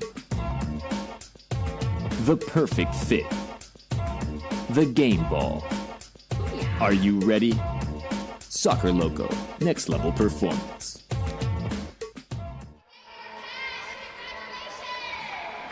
The best way to keep up with the San Diego Sockers all year round is on social media. Get exclusive behind-the-scenes content, online-only deals, interviews, exclusive pictures, and more all season long, every day. Like our page on Facebook and follow us on Twitter, Instagram, Twitch, and now on TikTok. All at San Diego Sockers. Or you could find your way to craigelston.net. My name is Nate Abaurea. It's good to be with you. Sunday night in San Diego. Happy New Year. 2022, the year 3-3. The score, Ontario led 3-0 at one point in that third quarter. The Sockers roared back with 3 straight to bring it where it stands right now. Craig Childs with the equalizer, past his old friend Chris Toth. And to take you the rest of the way with the play-by-play, here's Craig Elston. Thank you so much, Nate Abarea. TVX video crew here with you and everybody watching as Justin Stinson makes a bursting move up the northern wall and then runs into his teammate Andy Reyes. Ball came out for a moment. Cisse redistributed in. It short-hopped the short wall. And it'll be a restart for Stinson there along that wall. Stinson has a goal for Ontario as well as Topete and Pacheco. The Sockers goals, Leonardo de Oliveira, Tavoy Morgan, and Craig Childs. That's where we stand after 45. Will 60 decide? Here's Tayu. Game 2 of the finals went to overtime. As Aguirre, again, playing up higher in a midfield position. Sees the ball taken away from him and sent forward to Gutierrez. On the counter, Thiago Goncalves got in the way, interfered the passage, and with the Sockers in the midst of a bench change, interrupted the flow. Now here's Escoto. Escoto into the zone. Brandon to the left foot. He's open and it's blocked by Palmer. Tayu lets the ball dance over his shoulder before bringing it down with the right toe. Now the stinger, Justin Stinson. The blonde mane sends it forward to Aguirre. And as Escoto tries to step into the steal, instead Hernandez jumped off the bench, took the ball. A ricochet shot was a little bit wide into the corner. Now still loose at the top of the arc. It comes loose off the left post. Pacheco just missed his second of the day, and a foul. And Escoto saying he took one above the neck. Well, Escoto then also kind of smashed into the boards there, as we see this one go just off the inside of the post. And then if we can just keep the video going right there, Escoto kind of launches himself into the boards there, unfortunately, I hate to say. Well, it looked like his head made contact with the board. Now, did it? Did he was able to block it with his hand? He's a little worse for wear as he hobbles off. And Leo hobbles, and there's a drop by Uzi and a blue card, and this could be a shootout. Let's see how they decide it. As Tavoy Morgan held off Uzi Tayu. Tayu gets his fourth foul, and the Sockers have a power play coming. We're going to see on the replay here, ball straight over the top, hands all over Tavoy Morgan. And a clear takedown on a clear goal-scoring opportunity. That should be a shootout. That's got to be a shootout. And it will be. We'll get one more look at it here, Craig. They've spotted it on the red line. It's a shootout, and it's a mugging. It's a foul. And who's going to take this? It's Charlie Gonzalez. Wow, this is an offering from his teammates and from his coaching staff. This is a clear offering. A lot of spiritual significance right here for Charlie against his former team. Shutout so far tonight. Juan Carlos Charlie Gonzalez against his teammate of years past, Chris Toth.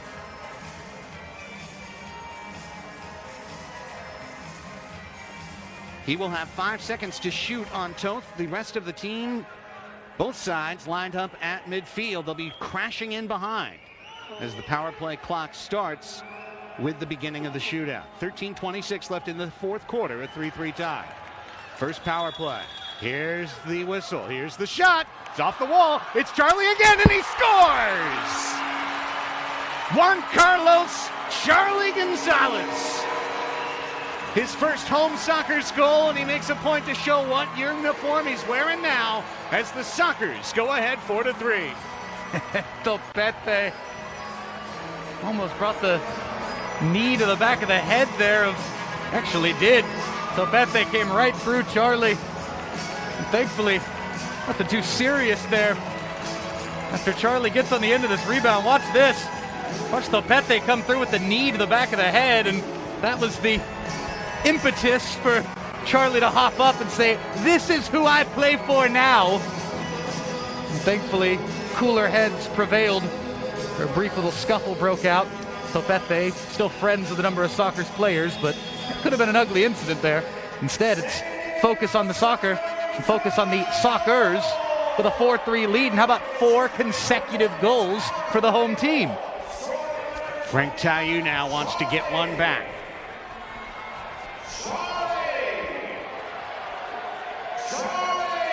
And this crowd's starting to get into it here. 13 minutes left to play. The first lead of the night for San Diego, from 3-0 down to 4-3 ahead. And the shootout goal, he missed with the right, and he put away the rebound with the left. Here's the King. Tayu, another stop and go move. Leaves it off. Nestor into the middle, looking for the back post. Pacheco couldn't get a foot on it. Possession stays with Ontario. This run's been all San Diego, but does Ontario have an answer? Here's Frank. Tayu through 2. Stop and go. Shot is wide. Idea was there. Stinson held off by Reyes. And then Stinson wins it back from his old teammate, goes down, draws the foul. Reyes doesn't like that call, but it'll lead to a kick from the wall for Ontario. It's really Gutierrez, I think, who will get that foul. Yeah, 100%. And hit him on the right hip, to which Justin grabbed his left knee. Hey, maybe that's what hurt when it hit the turf. Who am I to judge from the top row? Not I. Stinson wants this ball. He's got it. He shoots it. It's blocked by Gutierrez. It's loose. He gets it back. Skipping shot off LA Fitness logo. Just wide. Roberto Palmer, second chance save. Now it's Tayu in the corner. And the flurry continues for Ontario. This is how they scored goal 3, is with a persistent possession. Reyes trying to get out of the soup. He's deep in the weeds. Rojo skips it off, not out. Stinson leaves it for Tepete. And back to Palmer, 11:41 left to go. 1-goal game, it's Tayu. Draws 2 instantly, Stinson. Rojo, good job on recover defense. In the corner, Fury have had the ball throughout this entire run. It's Frank Tayu. Sockers want to get a change, but they can't get off the floor. They need the ball to change. Tepete. Goncalves. By contrast, here's the Fury changing while keeping the Sockers 5 on the floor. It's impressive. Perfectly done by Jimmy Nordberg's side. Goncalves now to Mansoret. His shot blocked by Pino. Gutierrez has it, skips it off the wall. It's essentially a punt from the Sockers most of the time. You can tell they're tired. They almost want to whistle and now Charlie says, hang on, I've got a different plan. I'm going to steal it. And Nestor says, I'll run off. However, he does. And then the foul after on Thiago. And Charlie's down. It's a card. It's a card on, I believe, Thiago, a yellow. Yeah, as we see him push Charlie after the play. Purely for dissent. I like the cards coming up from the fans all around the stadium right now, but it was a push off the ball. And I think, even though it was a push off the ball, it wasn't any sort of violent conduct. I don't think there was going to be a blue card brought out. And Thiago Goncalves actually just kind of talked himself in. No kind of about it. He talked himself in to a booking here. There was the steal, and look, that's an unnecessary elbow by Thiago Goncalves. But it was wild. No blue card came out. I guess it was a little bit more aggressive than I thought at first glance, but he's only in the box because of the vocals between he and the referee that followed. Giles' shot knocked down and saved back by Charlie. Mansoret under pressure. Charlie dropped again, and the ball's loose to Ontario. Here come the Fury. 10.5 to go. In the corner, it's Nestor. Off the wall, looking for the top of the arc. Morgan was there. Childs was there. 2 forwards on the floor for the Sockers. It's all the way back to Cisse, and San Diego changes out some free kick personnel. Gets to a more balanced roster. Ball was loose away from Aguirre. And holding him off is the man who does it better than anyone. There goes Leo. Leo 2v1. Leo's got Jurado, who scoops it up. Ay. Needs to finish there. 10 minutes, 1 second left in a very entertaining game. Chris Toth waiting to throw the ball out. Now down 4-3. Goals by Leo, Tavoy, Childs, and Charlie here in the second half after being down 3-0. It's Uzi Tayu leaving it for Stinson, who chests it down, traps, protects, uses the head, plays it off the wall, and Pollo's got the angle. Eduardo Cortez, the long arm. He's looking to connect, and he does inside the red line. Perfectly done. And Gutierrez with his hands on Uzi. Easy foul for Kia to call.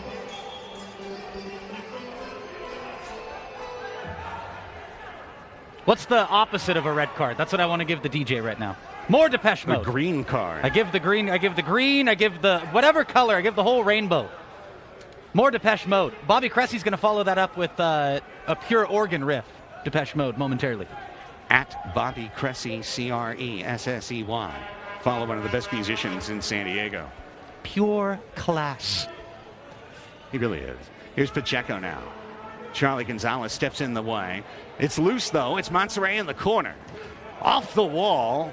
Pollo waving at it helplessly. Gutierrez uses that side glass. However, stepping up is Tepete. Tepete rolls the toe poke, and he's going to get another look at it. Oh. Shot it wide. Had a good look at goal there. 8:45 to play. 4-3 Sockers.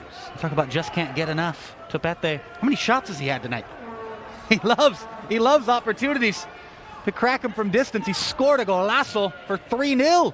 That was the last goal that the Fury scored in this game. Stinson.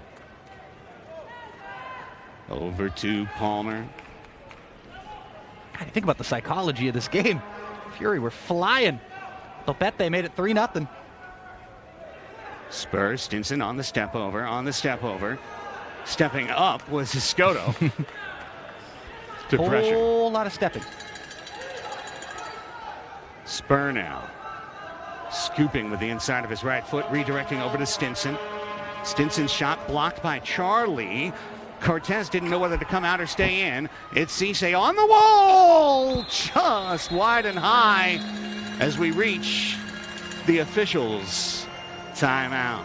Ontario got the first 3. The Sockers have had the last 4. 7:53 to go. We break and bring you the stretch run next. Live from Pechanga Arena, you're watching the MASL on YouTube.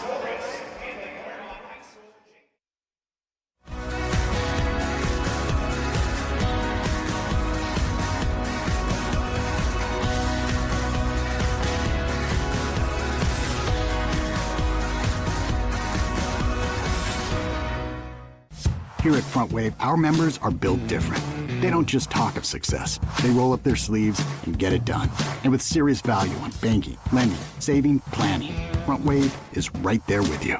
So dream big. We got you. The official match ball of the MASL is designed and produced by Flight. Expertly designed for the indoor game. Flight's the premier partner of choice. Flight, challenge everything.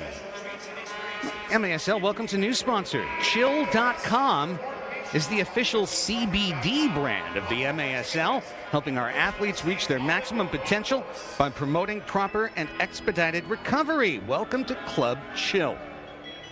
Welcome, Club Chill. Welcome to Club Chill. I feel welcome. I feel very welcomed at Club Chill. It's hard to chill when it's 4-3. Post-game. 7:53 to go. Post-game, good time to chill after a wild encounter like this one. Everything's still up in the air here in this battle between Western rivals, Pacific rivals, PASL rivals, MASL rivals. And now in the corner, it's a blind shot by Pino off the glass. He found Leonardo de Oliveira. I like this from our friend Carl on Twitter, at Carl, my friend. He doesn't like the I-15 derby. He wants to call it the Quince Clash. The Quince Clash. El Contesto Quince. I'm all for any creative names for this matchup. Morgan Please. 1v1 on Uzi. And a little sliding step over of his own. And we'll bring it back to Pino. You could just call it Ontario versus San Diego if you want to be like that. That's accurate. Leo from Childs now, who just stepped into the game. The Sockers captain has a goal tonight. 2 in 2 matches. Missed the opener. Serra missed the first 2. Playing only in 3s tonight. Limited in his first game back. Urrado gets spun. And Topete gets a common foul, and Urrado, man, like a stunt car, rolled 3 times. Let's see a replay here. We could hear this contact from all the way up top. What a dead leg. Ooh. How could you run again for a week? Regular humans could not. Here's Leo. Urrado took a quick jog. Pino's shot. Back to the bench. Ricochet deftly tossed back by Serra. There now it's Childs in the middle, falling to his knees. Slippery turf. Serra. Childs. Charlie thinking, finding Serra, who takes the run into the corner. An offensive-minded defender. Serra is close to a point per game in his career, which goes all the way back to Saltillo in 2014. Here's one left for Cardenas from Childs as the 9th minute of the 4th quarter evaporates. 6 remain in the 4th. A 4-3 score. 3 for them, then 4 for the home team. And now Leo from Pollo Cortez instead of Pollo Ruiz, who we wish well watching at home. To Childs, the no-look pass. It comes back to Leo off of a deflection, double step over. Worth the price of a soccer season ticket just to watch Leonardo de Oliveira dribble la pelota. Here's Escoto looking, finding Morgan, but the pass was deflected by Tepente well. Uzi with Tavoy behind him. Uzi scrambles. Tavoy's got it. Charlie's got it. Charlie backdoor score! Brandon Escoto from Charlie Gonzalez, and the Sockers are up by 2. And Escoto taps in and celebrates like it was a worldie. That was all credit to the whole squad. That was a team goal if there's ever been one after the mistake from Tayu. Tic-tac-toe. We're going to get another look here. Right here. Tavoy to Charlie to Escoto. 4 touches between 3 players. And the all-important touch at the back post from Brandon Escoto, the Tijuanense, number 19, makes it 5-3 San Diego, and the streak continues. How about 5 consecutive goals for the San Diego Sockers? How do you like them, Gum Sox? As the key, we talk about the beautiful touch. I think the touch Uzi Tayu is talking to Kia Depina about there, as Charlie has the big celebration as well, is the gentlest of one on his shoulder by Tavoy Morgan. Uzi was trying to get that foul. He went down.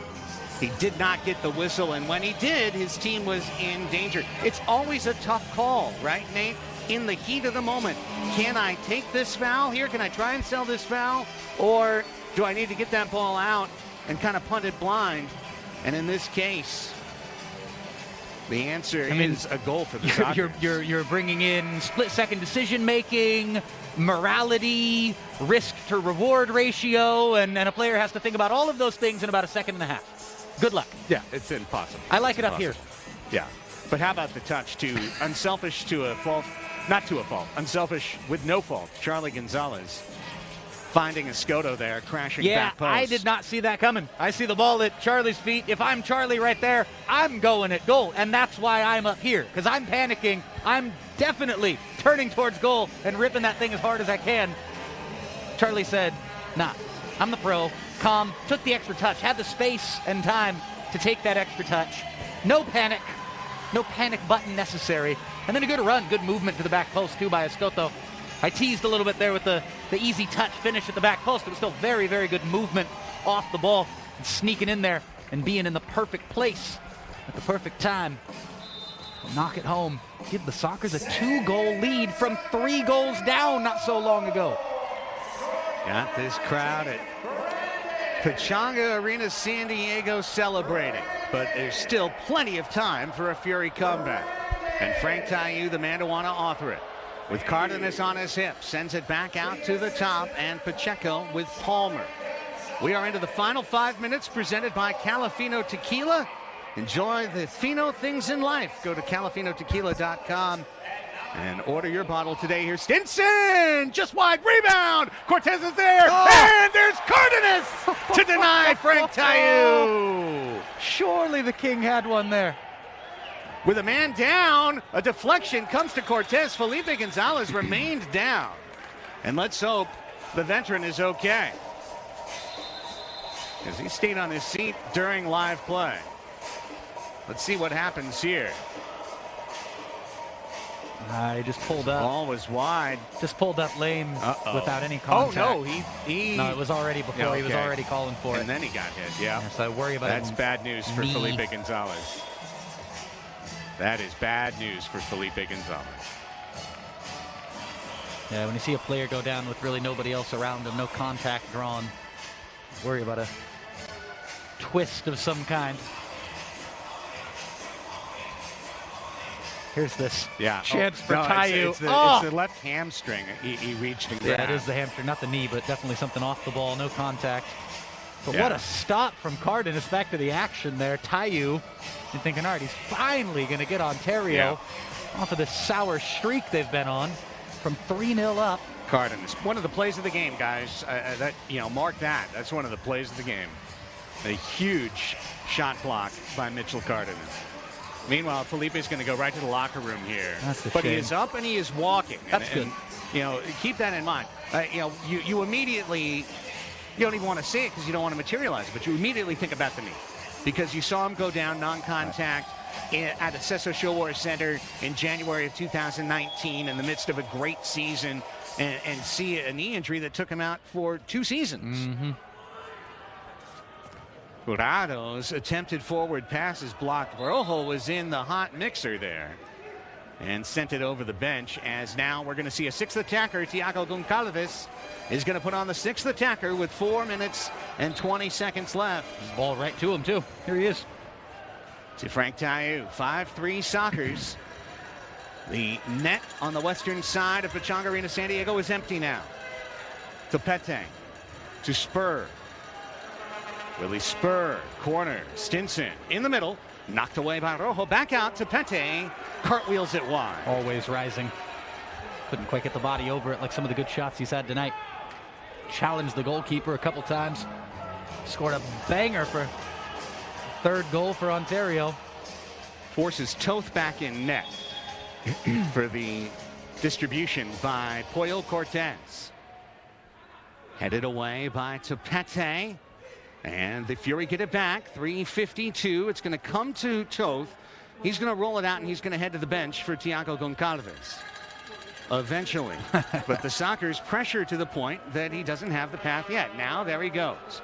Palmer holds. 3:37 is when 6 attackers resumes for the Fury, trailing 5-3.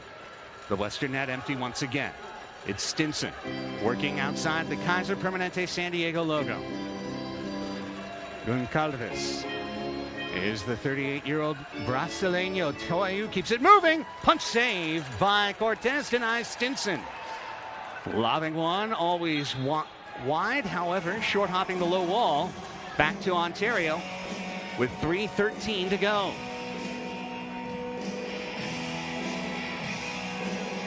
Here comes Spur. Pacheco.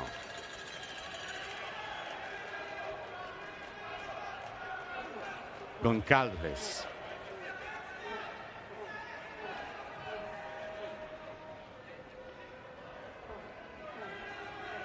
Spur down to the corner. Pacheco, here's the shot save. It's loose on the line, and it's knocked by Pino back into the waning arms of Eduardo Pollo Cortez. Never in doubt. Leo able to zigzag through 2. So brilliant. Throw a little no-look pass in there for good measure. Worth the price of a season ticket just to watch him play.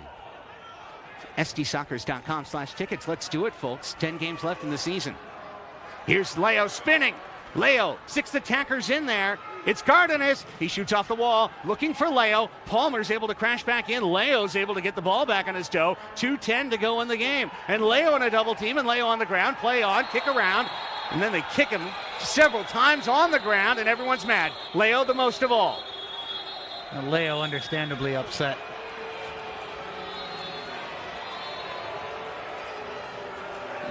I want to let you know that Leonardo de Oliveira and Tiago Goncalves were teammates with the Brazilian World Cup team in Perth, Australia.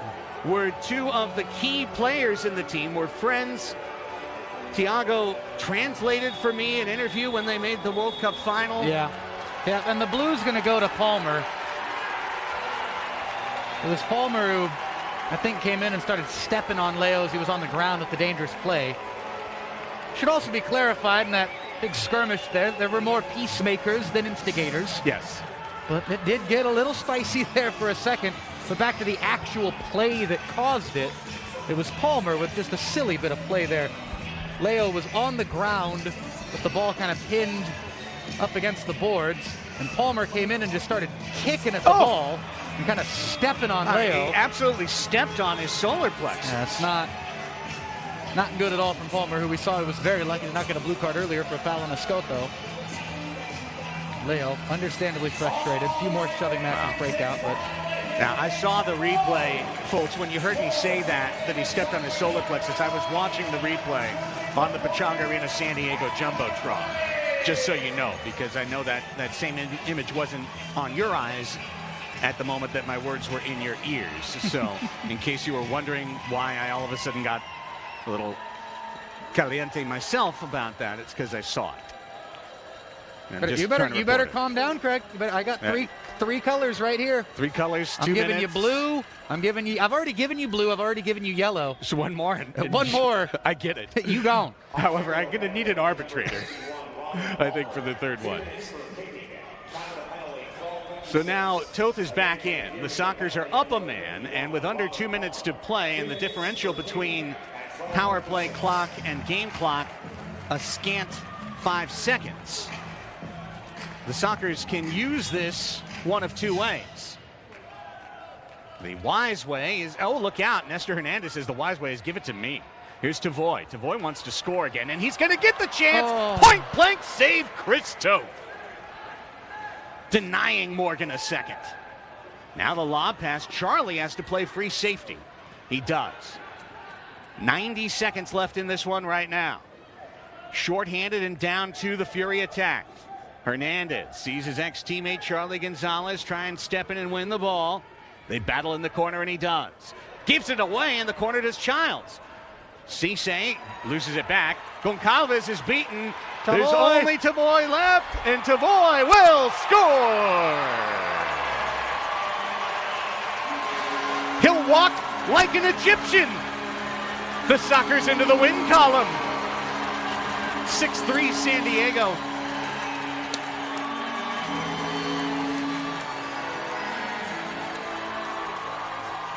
Brilliant sights and sounds here in the Grand Old Arena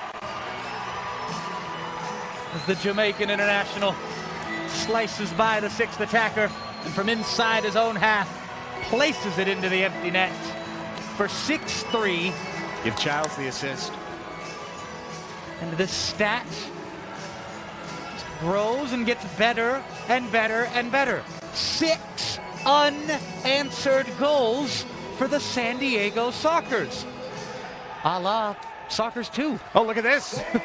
Christian Gutierrez jumps in and steals the center kickoff. But it's back to Goncalves as we have reached minute 16 of tonight's contest. I really can't believe the double-header symmetry. Here's the chance. It's Tayu. Save. Rebound. Wide. He's just not going to score tonight. Just not his night. Stopped point blank by Cortez, who's looking to win his Sockers debut. The layoff from Tayu to Goncalves, deflected to Palmer with 30 seconds left, and the Sockers are going to win this one tonight, baby. It's Stinson off the wall. It'll be tracked down by Willie Spur with 20 to play. Empty net, 6v5. Goncalves blocked Leo, chipped Juan Manuel Rojo, loose for Tapete to bleed off seconds from the clock. There's only 9 left, and the ball's on the wrong side of the floor for the visitors. The foul, however, is called on Gutierrez to deny a chippy in the last 5 seconds. Looks like 6-3 will be our final score tonight. And in fact, so shall it be as we reach full time at Pechanga Arena, San Diego. The Fury got the first 3, but 6 unanswered for the Sox. How about that? How about that? Raising those Sox as high as they can. The elation lasted all the way to the final horn as the run is made by Sonny. The Sockers win again. They're 3-0 and in first place in the West with a 6-3 final score. The best in the West.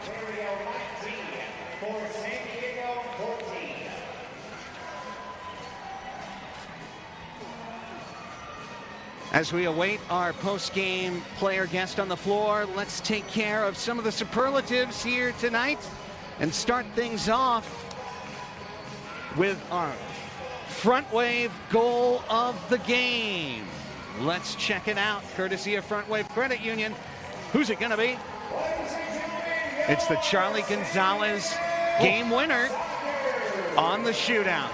Getting up in the face at the end of it after taking that knee to the back of the head. This was just wide with the right.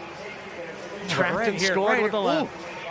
Drilled in the back by Tepete. Got up and said, "This is my new squad. I still got some old friends in black and red, but I'm wearing gold and blue now." Goal of the game presented by Front Wave Credit Union. Front Wave, dream big. We got ya. Tell you what, coming into tonight with Boris Pardo and health and safety protocols, I think there was a lot of concern about what might happen in net. Let's bring you our fan saves save of the game.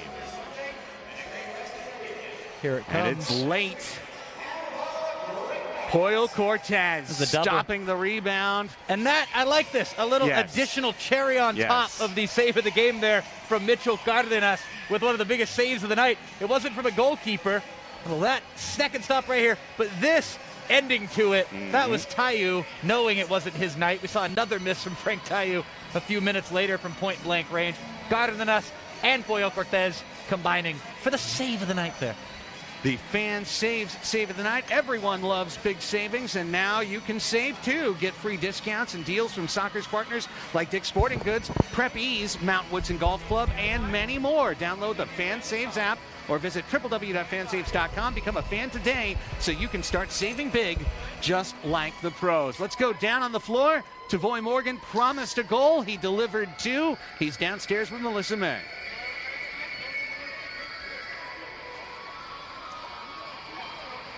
All right, Tavoy, Soccer scored 6 unanswered goals, including 2 from you. Well, how are you feeling right now? I feel great. We get the win, honestly, and I want to just give a shout out to Boris for the message that he sent, so we could do it for him. Oh, that's so nice. People don't really get to score on an open net a lot. As it was rolling towards there and it looked like it was going to be a goal, what kind of feelings did you have? That feelings, I just want to take on the last guy and try to score, but I saw the open goal, so I just shoot it, hope it went in, and it did went in. You're becoming quite an asset for this team and quite a personality. How do you feel the team is coming together after a big win against such a very, very difficult opponent? Yeah, we coming together. We practice very hard. We know this game wasn't going to be easy, so plus the target, we got to stay really close on him because he got such a good talent. So we really came out focused, and we were 3 down, so coach give us our talk, a speech, and we executed. Things were getting a little bit chippy towards the end of the game. How did your team come together to kind of compose yourself to just get the W? We got good leadership. Honestly, we got Serta back, and we really fight for this one, honestly. And everything that's going on with COVID and everything, yet faithful fans showed up today and were extra super loud. What does that mean to you as a player and as a team? To me as a player, we just got to stay safe, and we're really trying to stick together and not really go out nowhere. We don't want any player to miss games, but we know these games is our group stage, so we really want to win this game. So we really just have to stay safe. And switching gears, you are quite the dancer. What did you think of the 80s music that was playing throughout the game tonight, or were you too focused? That's one of my happiness, to just dance for the fans, and I really enjoy the fans and everyone that was here today. Well, I'm pretty sure they enjoyed your performance. Congratulations, Tavoy, and Happy New Year. Thank you. Happy New Year, everyone. Back to you. Thank you so much. Great work down on the floor as our arena host and sideline reporter all night. That's Melissa May. Just going through the statistics very quickly before we depart here, and I'd like to note a season-high 15 blocked shots for the San Diego Sockers, including 5 by number 5, Guerrero Pino. Pino earns 3rd star in tonight's game without collecting a point. Why? Heck, you could make him 1st star, because Frank Tayu, who had scored 4 goals his previous game, 3 the game before that, and 2 the game before that, was shut out. No goals, no assists for the great Frank Tayu. Ontario out shooting San Diego in both halves, and for the game 30-22 overall. And Ontario led 1-0 at the half on a Jesus Pacheco power play goal. They scored the first two in the first 5:14 of the third quarter with Justin Stinson and Juan Topete. And then it was all Sockers. Leonardo de Oliveira, Tavoy Morgan, Craig Childs, Charlie Gonzalez put San Diego ahead on the shootout, 1:39 into the fourth. Brandon Escoto from Charlie at 9:45 made it a 2-goal game. And Tavoy Morgan sealed it with 1:09 left against 6 attackers. Eduardo Pollo Cortez, in his Sockers debut, gets a victory. Improves to 2-0 on the year, 1-0 for St. Louis, 1-0 for San Diego. He stops 12 of 15 shots tonight and beats Chris Toth in San Diego. A feather in Pollo's coop, to be sure. We want to say thanks to our great TVX Sports Video crew, of course led by executive producer Ted Bendrick, our director Andrew Leadham, our engineer Brandon Kalinowski, our producers Daniel Farias and Randall Sliz, the Slizzer, and our camera operators Reina Orozco, Lucia Arenas, and Alex Garcia. For Melissa May, for Nate Abrea, my name is Craig Elstrom, reminding you to join us once again next Sunday. We're just going to run this thing back. And if you can promise me a 6-3 score, we'll just rack it back and play the replay. But no, we're going to let him run again. It's the Sockers and Fury, second of 3 in a row in the season schedule between these two. We'll be back with you live 5 o'clock on MASL TV, live on YouTube. We invite you, if you're a San Diegan, to come out and join us live on January 9th, Sunday, a week from tonight. It is the annual Celebrity Media halftime show. We'll bring you the halftime game. We'll bring you all the sights and sounds, but we want to see you here supporting the first place 3-0 San Diego Sockers. Fury got the first 3, but the Sockers get the last 6 and win tonight, 6-3 going away. And now for Melissa May, Nate Abrea, and our TVX crew, my name's Craig Elston saying so long from San Diego. We'll talk to you next week.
Here at Front Wave, our members are built different. They don't just talk of success. They roll up their sleeves and get it done. And with serious value on banking, lending, saving, planning, Front Wave is right there with you. So dream big. We got you.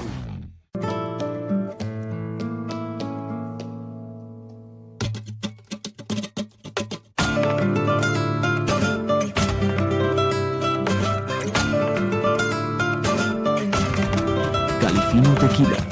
Treat yourself to the fino things in life.